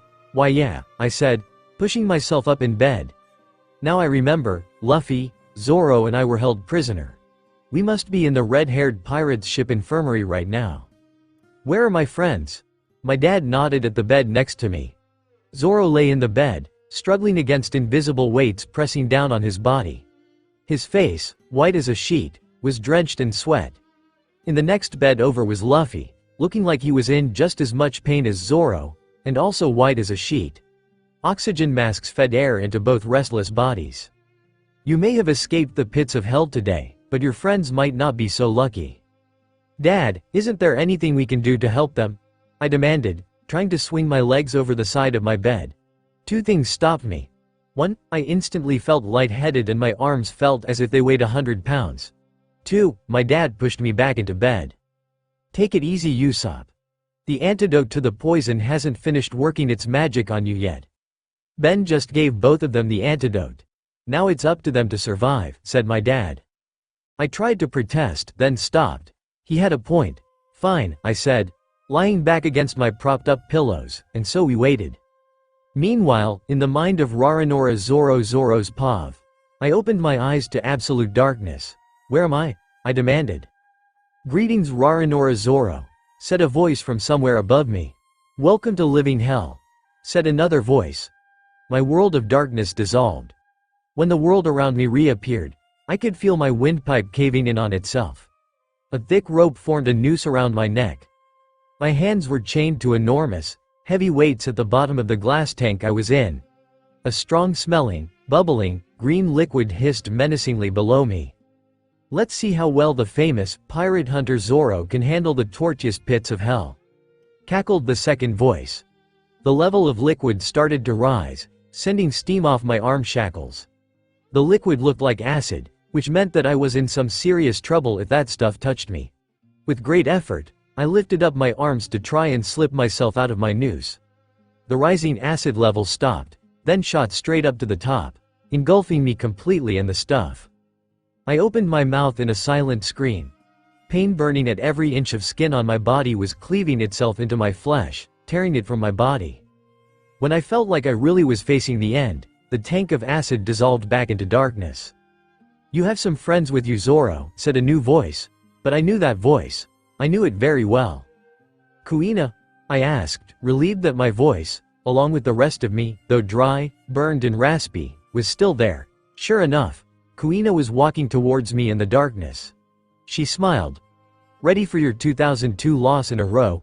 She challenged, drawing her sword. I grinned. Then, my grin morphed into a look of horror as two gargoyle-like creatures leapt on her, stabbing every inch of her body. Don't touch her, I snarled. But when I tried to move and help her, my body wouldn't move. Her struggling was slowing down with every stab. Stop it, I cried desperately. I'm losing her again and I can't do anything to stop it. She stopped moving altogether. My legs, somehow having regained the ability to move, collapsed underneath me. It would seem that we are being pushed out, said the first voice. Pity, we didn't have a chance to finish, said the second voice. Before we are pushed out for good, Roronoa Zoro, hear this. Today you have only seen a small portion of hell. Stay true to your beliefs and your friends, and maybe you won't have to go through the rest of it, said the first voice. Then the voices stopped speaking altogether. The darkness dissolved into a long tunnel. I felt a tugging sensation in my gut, and I started floating towards the exit. The only problem were the weights, still attached to my ankles, slowing me down. As I struggled, the voices hissed in my ear, urging me to turn back to hell. I've got you, Zoro, said a new voice, but this one was different from my tormentors and Kuina. This one sounded like Sanji. It's okay now. It's all over. You can let her go. Then, my shackles dissolved into foam. The tunnel opened and I had to close my eyes against the bright light. When I opened them again, a wooden ceiling was staring back at me. Still Zoro's Pav, welcome back to the land of the living. Usopp joked from the bed next to mine. I shifted my head slightly to my right. Yup. Luffy was still on the bed next to mine. He also was just waking up. What happened? Where's my breakfast? He moaned. I see you three are feeling better, said the swordsman guy from before. Ben, what happened? Demanded Luffy. Why are we here? Where are our friends? Why'd I have this thing on my face? Luffy, you need to stop talking. Talking requires breath. That's breath that you don't have. That's what the oxygen masks are for, said Ben sternly. I realized that I had one on too. I suppose that was to help lift the enormous pressure I felt in my chest. Now then, said Ben, walking over to the door and out of my line of vision. Your friends have been dying to see you. I heard the sound of creaking doors, then more footsteps. If I lifted my head slightly, I could see my friends, Nami, Sanji, Chopper, Robin, and Frankie. I stared hungrily at their relieved faces, eager to take this all in, whether it was real or another image conjured up by the spirits of hell. I decided to break the silence. Hey, Sanji's pav. After Ben had treated our wounds, he told us that we were allowed to see Luffy and Zoro. Don't let them do a lot of talking, Ben warned. Usopp should be fine. But the antidote hasn't finished setting yet in Luffy and Zoro. They need their rest, but they also need their friends. Just talk to them, he ordered. We all nodded, anxious to see our friends. Ben went inside. I could hear 3 separate, hoarse voices conversing with him. Ben opened the door again, and we entered the room. The 5 of us stood in a semi-circle for a few seconds, staring at the 3 occupied beds. We stared at each other in silence for a while. Hey, said Zoro casually, as if we were meeting for lunch or something. Without warning, Nami tackled him in a who breath. Zoro choked. Fortunately for Zoro, Robin pulled Nami off him. Hey Luffy, I said, causing the Straw Hat captain to start. Yeah, he said. Zoro and Luffy both had oxygen masks strapped across their faces. I could see that our time was limited. Can you tell me exactly what happened? I asked, sitting down in a chair next to his bed while the others crowded around Zoro and Usopp. Luffy took a deep breath. I don't really know. I was unconscious for most of it. 1 minute, I'm dreaming about penguins not giving me their food. The next minute, I'm being woken up by blinding pain. When I woke up, Luffy gripped the edges of his bed sheets, causing his hands to shake. I put my hand on his trembling ones. Easy Luffy, it's all over now. Your hands are shaking. Do you want me to go get Ben or Chopper? I asked. No, I'm fine, said Luffy. He took a shaky breath. When I woke up, I saw Zoro and Usopp tied to a mast. There were people standing around them, beating them up, while they couldn't fight back. I tried to go and help them, but my body wouldn't move. Luffy clutched onto his sheets so tightly that his white knuckles turned even whiter. I never want to feel that helpless again. None of it was your fault, I started. I don't care if it was my fault or not. I won't allow myself to sit by and allow that to happen to my crew ever again, Luffy declared. I sighed, then grinned. I know you won't, but you have to heal first. Luffy gave me a weak smile. Yeah, that sounds like a good idea. I pushed him back down against his pillow. Get some rest, Luffy. You're going to need it. After Luffy had fallen asleep, the others went to talk to Usopp. I took the chair next to Zoro's bed. Hey curly brows, he said casually. Let's cut to the chase. Mind telling me what you saw? I said. Zoro sighed. I'm tired. Can't it wait? No, I said flatly. Zoro, you should have heard yourself screaming. When you and the others were hallucinating from that poison, we. Zoro raised an eyebrow, both eyes still fixed on the ceiling. You what? We were all convinced that you 3 were dying, I said softly, and that this time you might not make it. Zoro took a deep, shaky breath. We were tortured in hell itself, he said in a low voice. After a while, the voices said that they were being pushed out. Everything disappeared, being replaced with a long tunnel. I had shackles on my feet that were tied to weights slowing me down. Then out of nowhere, I heard your voice, and they disappeared. I rubbed my head, embarrassed. That must have been when I caught him after jabbing the syringe in his neck. But what happened before that? I asked. Zoro closed his eyes. Sanji, there are some things in life that are worth forgetting. A wave of pity washed over me. The poor guy, Luffy and Usopp too, went through hell, literally. And yet they're all still here. I'd be exhausted too, if it were me. But for some reason, judgment was cast on these 3, who didn't do anything wrong. I felt something burning hot touch my arm. I looked down to see Zoro's hand gripping my arm. Suck it up, curly brows. That's what we're doing, he said, already half asleep.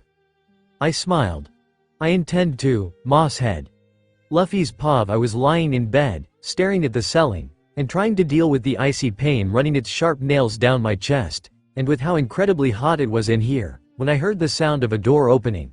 I shifted the position of my head to see Shanks sitting in the chair next to my bed. Luffy, what happened to you? He asked, being as blunt as ever. Stuff. It doesn't hurt, I lied. The truth was, after everything that had happened, I was too exhausted, physically and mentally, to care whether or not I was in pain anymore. Let me try that again, said Shanks. What happened? Knowing that it was impossible to keep anything from Shanks, I tried to take a deep breath, failed, had a choking fit, drank the glass of water that Shanks shoved in my face, and started. At the very beginning of all of our bad luck was that one fateful day. Flashback. Where's the exit to this death trap? Zoro shouted. Nami hit him over the head. Shut up and keep running. Do you want the Marines to hear us? We may have been captured by them, but I don't think that any of us really want to be executed right now. Then, I heard the sound of an army of footfalls heading this way. Judging by the alarming volume of the footsteps, there were at least 200 of them. I knew that if they caught up with us, then we'd be sorely outnumbered, overpowered, and captured. Everyone keep moving straight, I ordered. Nami, I can trust you to find the ship and bring it around to the back of this thing, right? I asked.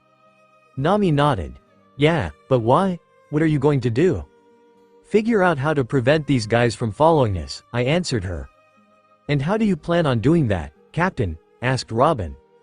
I skidded to a halt just as they leapt over a chasm to a walkway leading to our ship the Thousand Sunny, and grinned. I dunno. Before they could swing back over the chasm on Usopp's grappling hook, I had blocked the doorway with a thick, training mat that had been leaning against the wall of the hallway, and ran off. Which way's the exit? I groaned. True to my word, I had no idea what I was doing. My initial idea had been to lure the Marines into one place at the front of the ship, then send them overboard so that I could get to the back of the ship and meet up with my crew. But I don't know how to get to the front of the ship, I grumbled. Then, I heard singing. Come aboard, and bring along all your hopes and dreams. Together we will find the great thing that we're looking for. One Piece. The voice sounded like a little girl, but it was comforting and reassuring, so I followed it down the hallway. Compass left behind, it will only slow us down. Your heart will be your guide, raise the sails, and take the helm. At this point, I was so curious to find out who this mysterious, singing girl was, that I broke into a run. That legendary place, that the end of the map reveals. It's only legendary, till someone proves it's real. I entered the room where I thought the singing was coming from. Instead of seeing the little girl whom I thought was singing, I was met with a sea stone net pinning me against the wall, and a massive army of Marines and robotic inventions called pacifistas with their weapons trained on me. The next thing I knew, my vision went black and I felt the sensation of my body being ripped to shreds. The pain was unlike anything I had ever felt before. Take me, or anyone else with devil fruit powers falling into the sea. Now magnify that by 100. That's kind of like what I felt. In the midst of all the slashing and shooting, I heard a loud beeping noise. Something went boom, then I felt myself falling through the air. Then, everything went black again as I fell into the sea. The last thing I saw before I blacked out was Marines flying through the air as the ship exploded, and the sea stained red. After that, I slipped into the world of darkness. End of flashback. Still Luffy's POV. Oh Luffy, Shanks sighed. But I know what I need to do now, I said, also somehow managing to push myself into a sitting position, even though everything was spinning.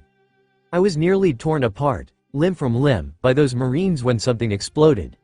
I don't know what, and I don't think that I want to know, but if I train more and get stronger, that won't happen again, and I can protect my crew more easily. Shanks sighed, and grinned. I have no doubt that you will, Luffy.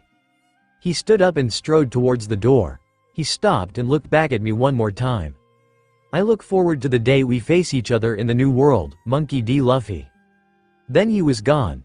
I sank back down into my bed, exhausted by this small form of excursion, the room spinning even more violently than before, and grinned.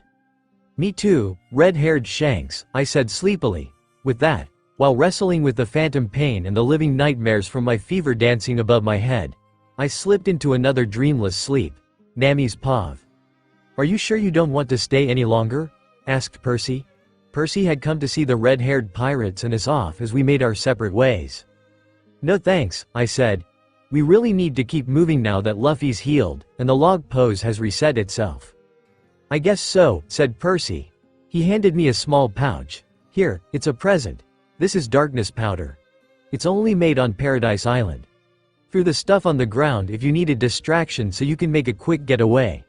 Knowing the lives you lead, this stuff could come in handy. I grinned and slipped the pouch in my jean coat pocket. Who am I to pass up free gifts? Thanks Percy. Yeah, for everything, said Zoro, stopping on his way to the ship, a large barrel of water under his arm. Percy frowned. Zoro, are you feeling alright? Thanks to you, yeah, said Zoro. Why? Percy shook his head. Never mind, must have been my imagination. Zoro turned and climbed aboard the ship. Hey Nami? Asked Percy. I turned. Yeah? Keep an eye on Zoro and Luffy for me, will you? He asked, eyeing Zoro wearily. Usopp recovered quickly enough. Maybe that's because he was given the antidote earlier than the other two did. Maybe it's because he has a greater resistance to the poison, I don't know. But Luffy and Zoro seem to be recovering slower than him. I nodded. Yeah, Zoro and Luffy will be fine. They're in good hands, I promise. I didn't get it. Zoro looked perfectly fine to me. Okay, maybe his cheeks were a little pink. But he's still been cured, right? And Luffy wasn't as energetic as he usually was. But he's been bedridden for 2.5 months now. Anyone would feel at least a little sluggish in his position. Right? Oi, Nami, we need to get a move on, called Luffy. I hastily climbed the rope ladder before the ship had started to slip out of the port. Oh well, I'm sure it's nothing. Thanks for everything, called Chopper, waving at Percy and all of our new friends that we had made on this island. Take care, called Usopp. I hope we meet again someday, I called, waving like mad. And just like that, they were gone. The island had slipped out of sight, and we had started towards our next adventure. Still Nami's pav. I know the book's in here somewhere, I muttered, flipping through book after book after book. I remember reading about the legend just last week. If Percy's hunch is correct, this is the only possible explanation. It has to be. Nami, my love, called Sanji. I have lunch ready for you. I shut the book in my hands. Alright, I'm coming. I climbed back out on deck to find Frankie and Usopp playing a game of blackjack. Oh, hey Nami, said Usopp. Before you ask, Ace showed us how to play, said Frankie. He was right. This game is addicting, said Usopp, dealing out the cards once again. I grinned. Just wait until you start using real money, but anyway, aren't you guys coming to lunch? Yeah, said Usopp. We just finished a game anyway. We entered the kitchen. Sanji was busy fixing some sort of fancy arrangement on his plates, so he sat down. I saw Chopper, Robin, Frankie, Usopp, and myself sitting at the table. Hey, I said slowly. Where are the demon twins? Now that you mention it, said Usopp. Usually, Luffy would be in here, and have already eaten all of Sanji's food by now. And Zoro's gone too, said Chopper worriedly. I stood up, and sighed. I guess it can't be helped then. Let's go look for the boys. Hopefully they're both in the same place. We left the kitchen and spread out over the grass deck. Luffy, Zoro, called Usopp. To my great surprise, I saw Luffy poke his head out from the observation deck. Hey guys, he called down. I frowned. Something was wrong. Luffy's usually way more energetic than this. Are you coming to lunch, Luffy? I asked. Surely you must be hungry by now. I saw Luffy flinch and turn very pale. I think I'll pass on lunch. Sanji looked like he'd been slapped in the face. Luffy? Passing up lunch? Now I've seen it all? Oi Luffy, called Usopp. Is Zoro up there with you? Luffy glanced behind him. Yeah, I don't think he wants lunch either. Sanji's pav. This is ridiculous, I said. Luffy, I'm coming up there. I'll come with you, said Nami, a worried look on her face. When I reached the top of the observation deck, Luffy was there to greet me. Yo, Sanji, sorry about lunch, he apologized, trying for his normal grin. Luffy, are you okay? Asked Nami. Luffy nodded, then he clutched his head as if it hurt him to nod. I am okay, he panted. But he didn't look okay. His face was too flushed, his cheeks were as red as tomatoes, and his eyes were way too bright. He trembled so violently with the effort to stay on his feet that I had to put out an arm to steady him, my arm instantly becoming soaked in his sweat. I put my hand on his forehead and recoiled instantly from the burning heat. Luffy staggered, and I caught him as his legs gave out from underneath him. I've got you, Luffy, I said. I'm going to give you to Nami now. She's going to take you to Chopper. It's going to be okay. WH where is? Who W was? WH what? He blabbered incoherently. SSSHHH Luffy, said Nami soothingly. You haven't fully recovered from Redbeard's poison yet. Chopper can help you feel better. Then see can I have my hat be back? he asked innocently, flopping against Nami's back, his strength gone. Dandan said if I go DD downstairs, I get my hat back, right? He asked again, shivering hard. Oh, of course you can have your hat back. Nami choked on a sob, struggling to adjust to Luffy's weight, and the scorching heat now searing into her back. Thanks Dandan, Luffy said weakly, finally drifting into unconsciousness. I'll come check on him in a minute, I told Nami as she started the climb down the ladder. Luffy on her back. I'm going to find Zoro first. Will you stay with Luffy? Nami nodded. Of course, and they disappeared out of sight. I turned around to face the room. It wasn't too hard to find Zoro. The moss head was slumped in his favorite spot, apparently sleeping. Hey, moss head. Wake up. It's time for lunch, I said, poking him with the tip of my shoe. He didn't wake up. Hey, I'm talking to you, I said, thoroughly annoyed at this point. I hit him over the head with my soup ladle. Instead of jumping up and throwing every insult he could think of at me, Zoro groaned, and his eyes fluttered open. What do you want? CC curly B brows. He stuttered, but his voice sounded a million miles away. I knelt down so that I was facing him. His overly bright eyes stared straight through me. His flushed face was beaded with sweat. The effort to stay awake was almost too much for him. I placed my hand on his forehead. He didn't seem to notice, and recoiled instantly as for the second time today, I burned my hand. Why didn't you tell anyone that you're still sick? I demanded. I'm fine, he said. He struggled for a few seconds before managing to stand up. Just really hot. He wobbled on his feet for a moment before slamming into the wall. Zoro, I exclaimed, now very concerned for the one person who definitely didn't deserve my concern. SS Sanji, he stuttered, sliding down the wall, and curling up into the fetal position. It's so CC cold up here. What's happening to me? He pleaded. I could see that Zoro was fighting every muscle in his body just to stay conscious, so I swallowed my shock, and gently scooped this new, frighteningly fragile Zoro into my arms. Come on, we're gonna go see Chopper, I said. I didn't give him a chance to protest. Then again, he had slipped into a feverish daze, so he really didn't have much of an option in the first place. I've got you now, I said in his ear, if he could even hear me. Let's go see Chopper. I picked him up, placed him gently onto my back, and stepped out onto the observation deck. Chopper, I've got another patient for you, I called down to the group. I've got him, Mr. Cook, Robin called. I slackened my grip on the swordsman as an army of handback, and formed a bed underneath of him. The bed of hands lowered him slowly to the ground. I jumped, and landed next to Robin. Ah, Mr. Cook, she said, uncrossing her arms, a rare frown of worry adorning her beautiful face. The others are in the kitchen, except for Chopper and Mr. Captain. I knelt down and picked up Zoro. By some miracle, Zoro was still conscious, but just barely. I don't think he could really see either me or Robin. I'll take him to Chopper's room. I'll meet you and the others in the kitchen, I told Robin. Robin turned, and headed for the kitchen. I picked up Zoro and climbed the steps to the medical bay. Chopper looked up from wringing out a cold compress when I entered the room. Sanji, good, I was wondering when you'd show up. He crossed the room, hopped onto his stool, and placed the compress on Luffy's forehead. Can you put Zoro on the flat bed in the corner? We've only got one bed in here, so Frankie set something up for Zoro for now until he can make me a second bed. Of course, I said, crossing the little room in 5 strides, and slipping Zoro off my back. I lay him out on the bed as Chopper finished with Luffy, and came over to us, another compress in hand. Will they be all right, Chopper? I asked, the anxiety welling up in my throat threatening to choke me.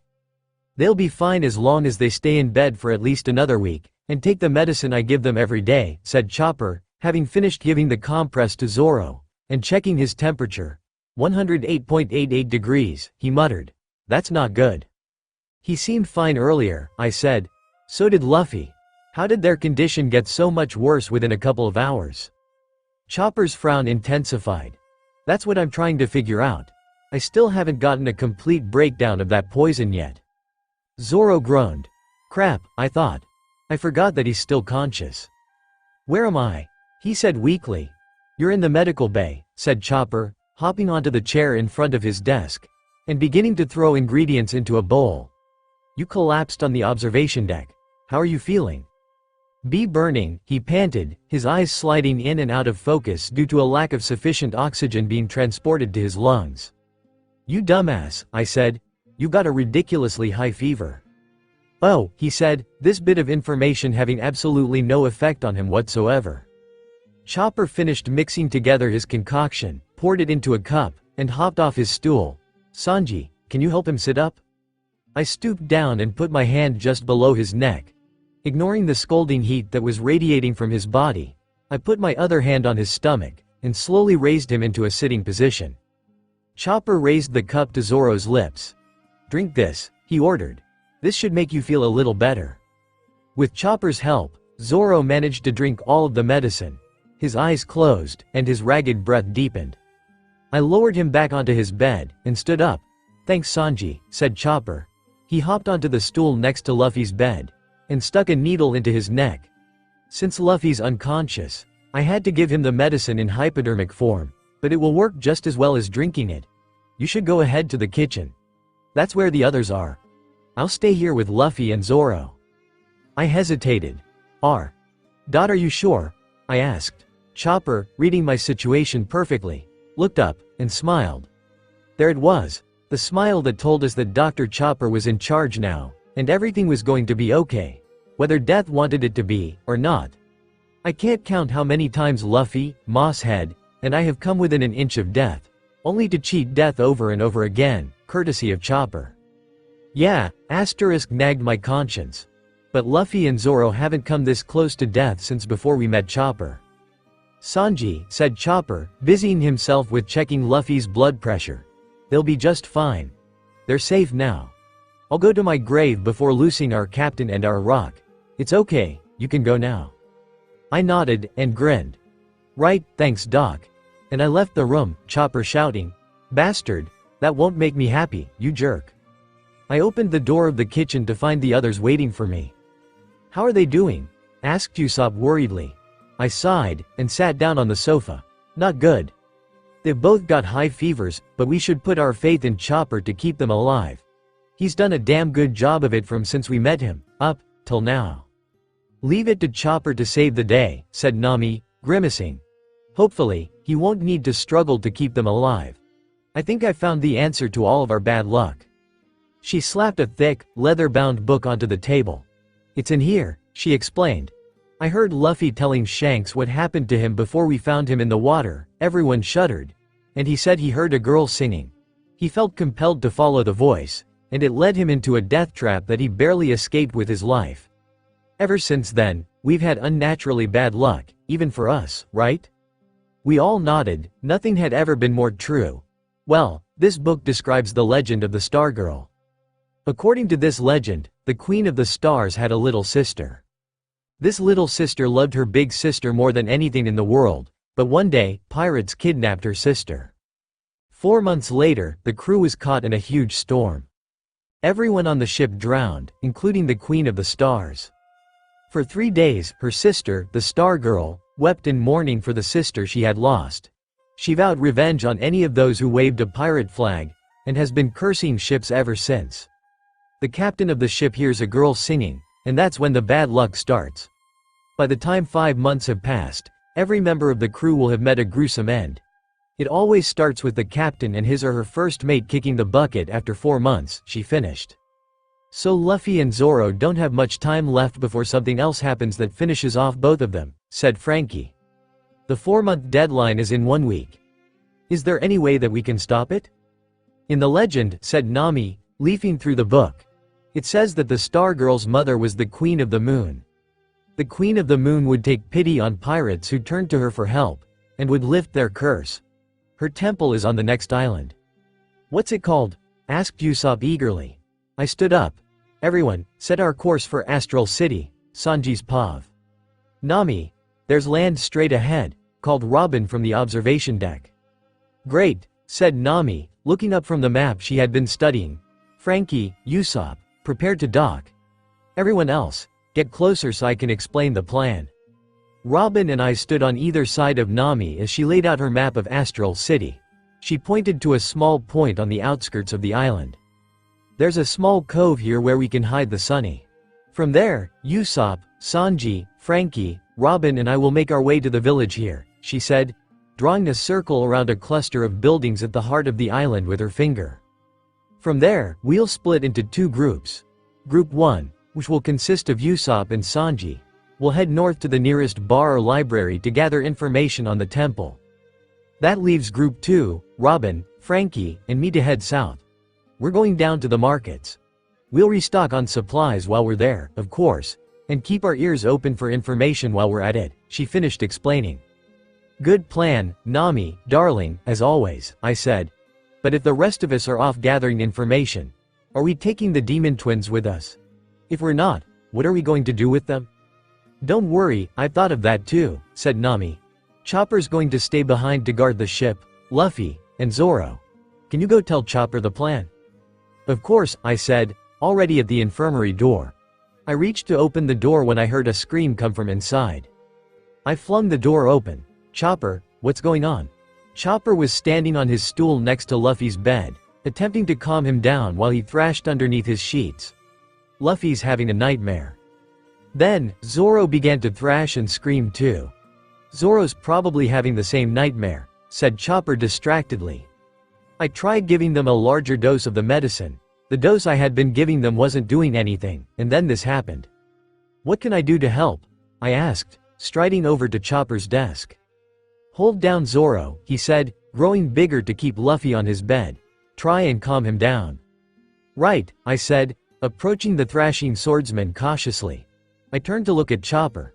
Wouldn't it be easier just to wake them up? I'd like to see you try, Chopper grumbled, ducking as one of Luffy's flailing fists threatened to decapitate him. I grabbed Zoro's leg just as it was about to make contact with, and break my skull. Zoro, calm down, I instructed, even if he probably couldn't hear me. It's just a dream. We're right here. We won't let anyone hurt you. It's all right. You're safe. As I talked, Zoro's thrashing slowed down. Maybe he could hear me. Maybe he was just getting tired. I didn't know. Nevertheless, eventually, his screams and his thrashing stopped altogether, and he bolted upright, gasping for air. Glad to see you back on our side, I said, a feeling of relief washing over me. Zoro looked up, and that feeling of relief was shattered. He looked terrible, and it had only been one night since he and Luffy were sent to the infirmary.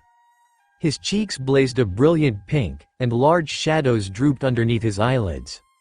He had lost so much weight, and all within the course of around 13 hours. Worst of all were the eyes. They were burning just as fiercely as the rest of his body.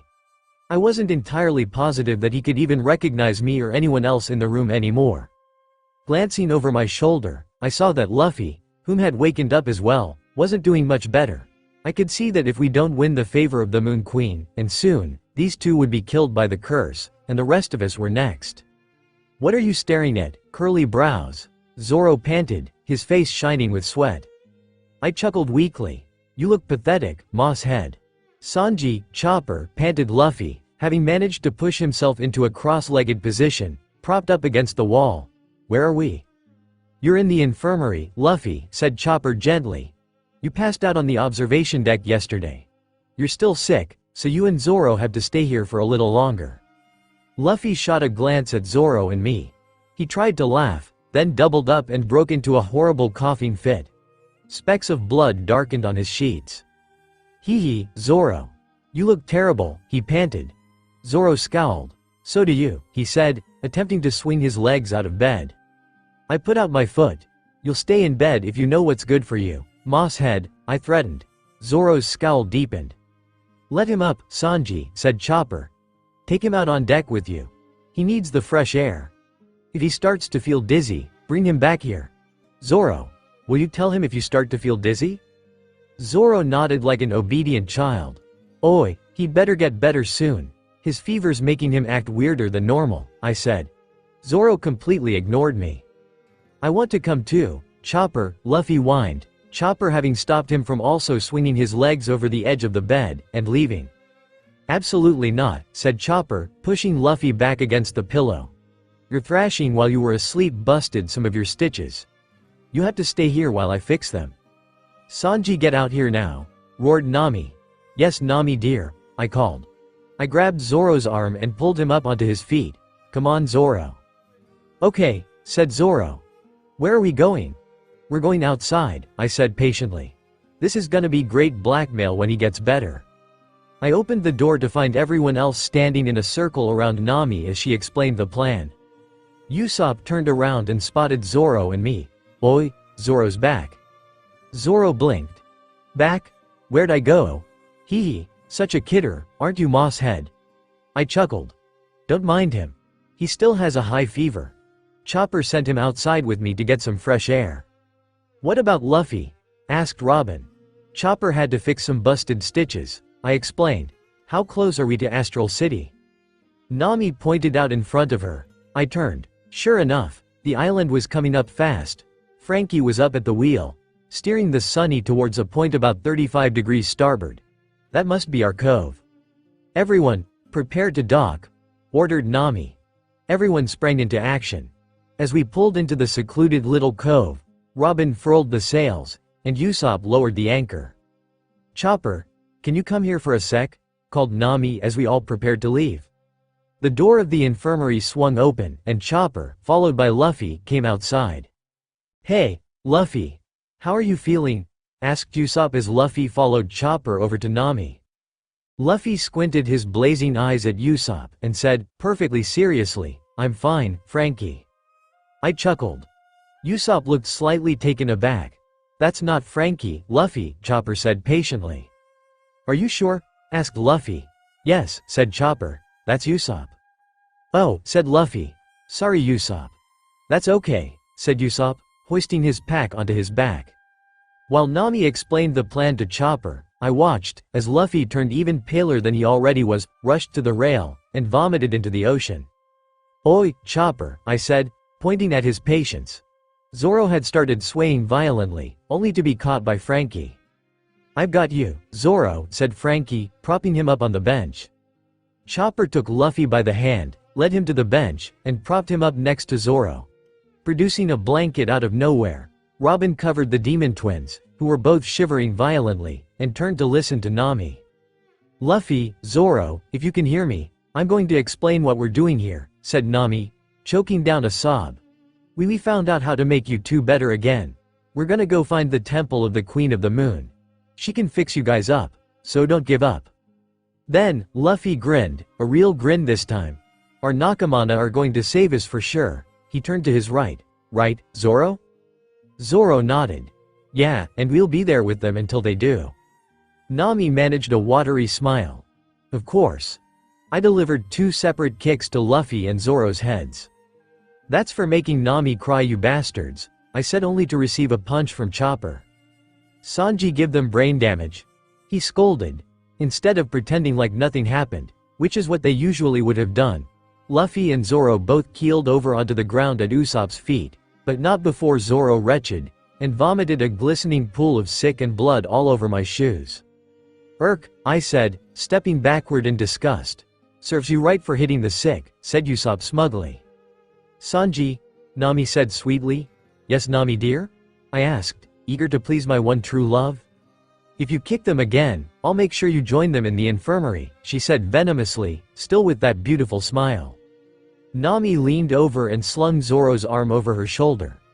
Usopp, get Luffy. Sanji, go change your shoes. Group 1 will be heading out as soon as we're all ready. 15 minutes later, Group 2 heads out in the opposite direction. The goal here is to draw as little attention to the ship, and Group 3 as possible, in case we're being watched. Roger, I said. Got it, said Chopper. Of course, said Robin. Leave it to us, said Frankie. Zoro and Luffy will be better in no time, said Usopp. Just this once, Moss Head, protecting you just rose to the top of my priorities list, I said. I swear I saw Zoro cringe in his sleep. None of us are going to let you die, I said, starting towards the boys' quarters to change into a spare pair of shoes. Same goes for you, Luffy. I may have imagined it again, but before I turned, I saw Luffy smile. When Luffy smiled, and I swear I saw it with my own eyes, Zoro's facial features went slack, and he smiled too. Zoro's pav. I woke up, barely able to breathe. Or maybe, I was still asleep. I couldn't tell the difference anymore. These days, all of my moments, waking and sleeping, were clouded by burning nightmares. I jolted upright in my, what was this thing I was lying on called again? My mind struggled to find an answer. I couldn't find one, it was so hot. A smear of brown swam in and out of focus on the other side of the room. That must be Chopper. Chopper, I choked. The smear of brown got closer. Now I could definitely make him out, but only because he was mere inches away from me. Zoro, what's wrong? His voice echoed around somewhere in the back of my head, but it was getting so distant, my vision was clouding. Can't be breathe, I panted. I'm going to attach this to your face now, Zoro, came Chopper's voice, getting farther and farther away. It's going to be all right.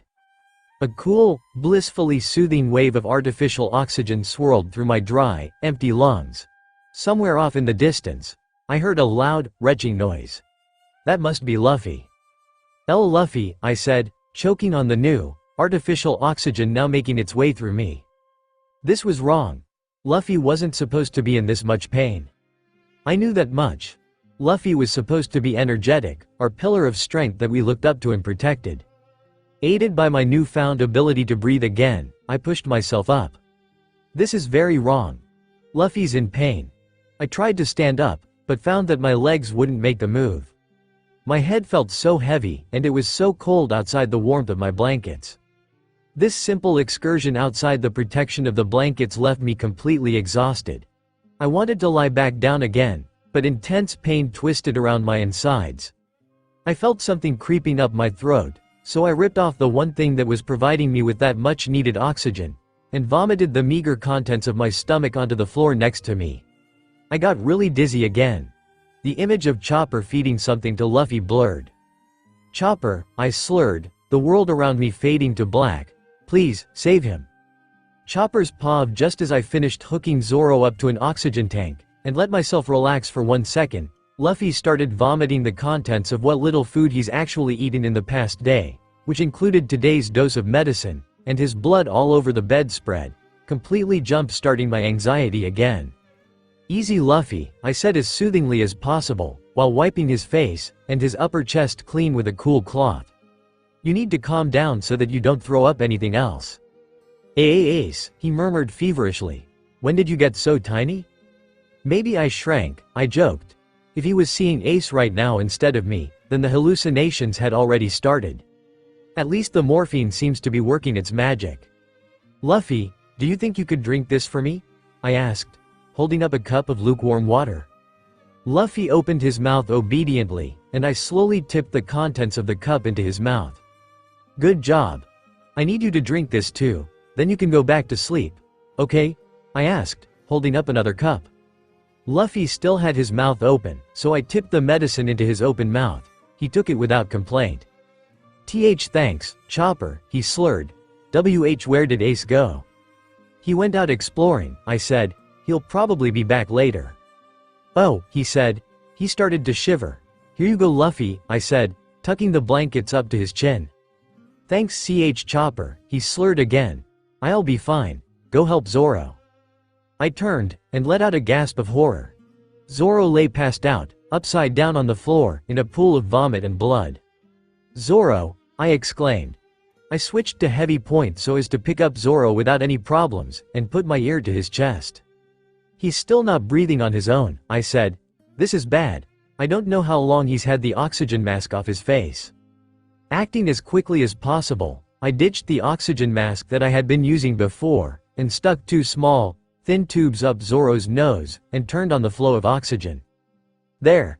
That form will make sure that Zoro's still breathing, while I can wash the oxygen mask out, clean the floor, and give Zoro a bath. Or at least a wet washcloth, I said, eyeing the yellow and red pool of vomit. Hang in there you guys, I said aloud.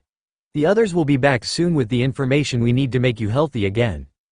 Nami, Sanji, everyone, these 2 need me right now. I'm coming to the Moon Queen's temple of course. But for now, I leave the rest to you. Meanwhile, with Group 1 Usopp's POV, slow down Sanji. I can't climb that fast, I puffed. Sanji jumped, and landed on a ledge 50 meters away from me. Figure out how to climb faster, he snapped. You're slowing me down. Hey, mountain climbing at top speeds is for the monster trio. I can't climb as fast as you guys. I'm only human. I complained, having heaved myself onto the ledge that Sanji was standing on. If we don't get to that village soon, the monster trio won't be around to beat you at mountain climbing, he said impatiently. The demon twins don't have much time left. I sighed. You're right. Sorry about that. Sanji's glare softened. No, it's my fault for shouting. I know what it's like to watch somebody dying right in front of you. I nearly lost old man Zeph when I was little. We both survived because of a stroke of sheer luck. Considering the Stargirl's curse, I don't think luck's going to hit us this time. That's why we need to save Luffy and Zoro ourselves. I know, I said. We will save them. Don't worry, I added with a grin. I pointed at a solid wall of iron, stretching above the trees. I think we've found our village. Sanji reached the village gate first, and knocked on the wall. Hello, I called, vaguely hoping that someone would answer. Who's there? A voice called down from the top of the wall. Tourists. Can we come in? Sanji called up the wall. You have to answer this riddle first, said the voice. It's compulsory for all foreigners to prove that they have the brains necessary to visit Astral City. Fine, I said before Sanji had a chance to protest. Give us the riddle. What is something that belongs to you, but others use it more than you do? Asked the voice. The fridge, Sanji said immediately. I slapped a hand over his mouth. That wasn't his answer, I said hastily. Listen Sanji, the fridge is something that only applies to you. Riddles generally apply to mankind in general, I hissed. Your name, he said. Come on Sanji, think for real. There's no way, I trailed off. Sanji gazed at me blankly. Sanji, you're a genius, I shouted. The answer was your name. It made perfect sense. What didn't make sense was that it came from a partial idiot. The answer is your name, I shouted up to the guard on top of the wall. Well done. You may pass, said the guard. There came the loud sound of grinding metal, the gate shuddered, and opened onto a brightly colored street. Thanks, I called back to the guard as we entered the northern side of Astral City. What now? I asked, staring in amazement at the street in front of me. It was as if we had stepped into the Renaissance era. All of the villagers were dressed in different colored robes. The buildings, as opposed to those of Paradise Island, were all the same, wood in color. It was the merchandise displayed in the windowsills that added color to the little shops. Isn't it obvious, said Sanji. He darted in the opposite direction. We go look for a bar. Right, but we should stick together. Hey, I shouted, running after him. He wasn't looking for information. He was chasing a girl in hot pink robes. Sanji, if you don't follow the plan, Nami's going to be disappointed, I shouted after him. He froze in mid-jog. A noble sacrifice, he said dramatically, placing a hand over his heart. But for my Nami, I would obey her commands till the end of the earth. What happened to not wanting to see Luffy and Zoro die? I asked exasperatedly. Look out! Shouted a voice from behind us. I turned a wagon mere inches away from crashing into us. I felt a hand grab the collar of my shirt, then the ground disappeared from underneath me, only to be replaced by the roof of the nearest house. Moments later, Sanji appeared next to me. Geez, I can't leave you guys alone for a second. I leave Paradise Island and 2 weeks later, you're already getting into trouble again, said the guy leaning against the ledge of the roof. Ace, said Sanji. Portgas d'Ace pushed up the brim of his hat with a finger, making his eyes visible, and grinned. I'm back. Meanwhile, with Group 2 Nami's POV. You call that a deal? I asked exasperatedly. Take 50% off. The stall owner threw up his hands in defeat. Fine, take your food and get out of here. I tossed the money on the counter. Will do, but first, can you tell me anything about the Temple of the Queen of the Moon? Well sure, he said, his angry face melting. This village was built because of the legend. Tourists ask about the temple all the time. It's a great place to go sightseeing. I put an elbow on the counter. Here's the thing. My friends and I aren't tourists. We're pirates. Care to help us out? The shopkeeper's face showed a glimpse of sympathy. He handed me a folded, yellowing piece of paper. Here, you'll need this. It's a detailed map of the inside of the temple. Go to the statue at the eastern outskirts of town at 8 p.m. I'll send a friend out there to give you directions to the temple. How many of you have been affected? 2, I said, surprised that he knew so much. Then it hasn't spread through your whole crew yet, he said, nodding. I can tell that you and your friends are strong. You wouldn't be risking your lives to save your captain and his first mate if you weren't. Good luck." I gathered up the bags of fresh produce, and tucked the map into my jean jacket's pocket, next to the bag of darkness powder.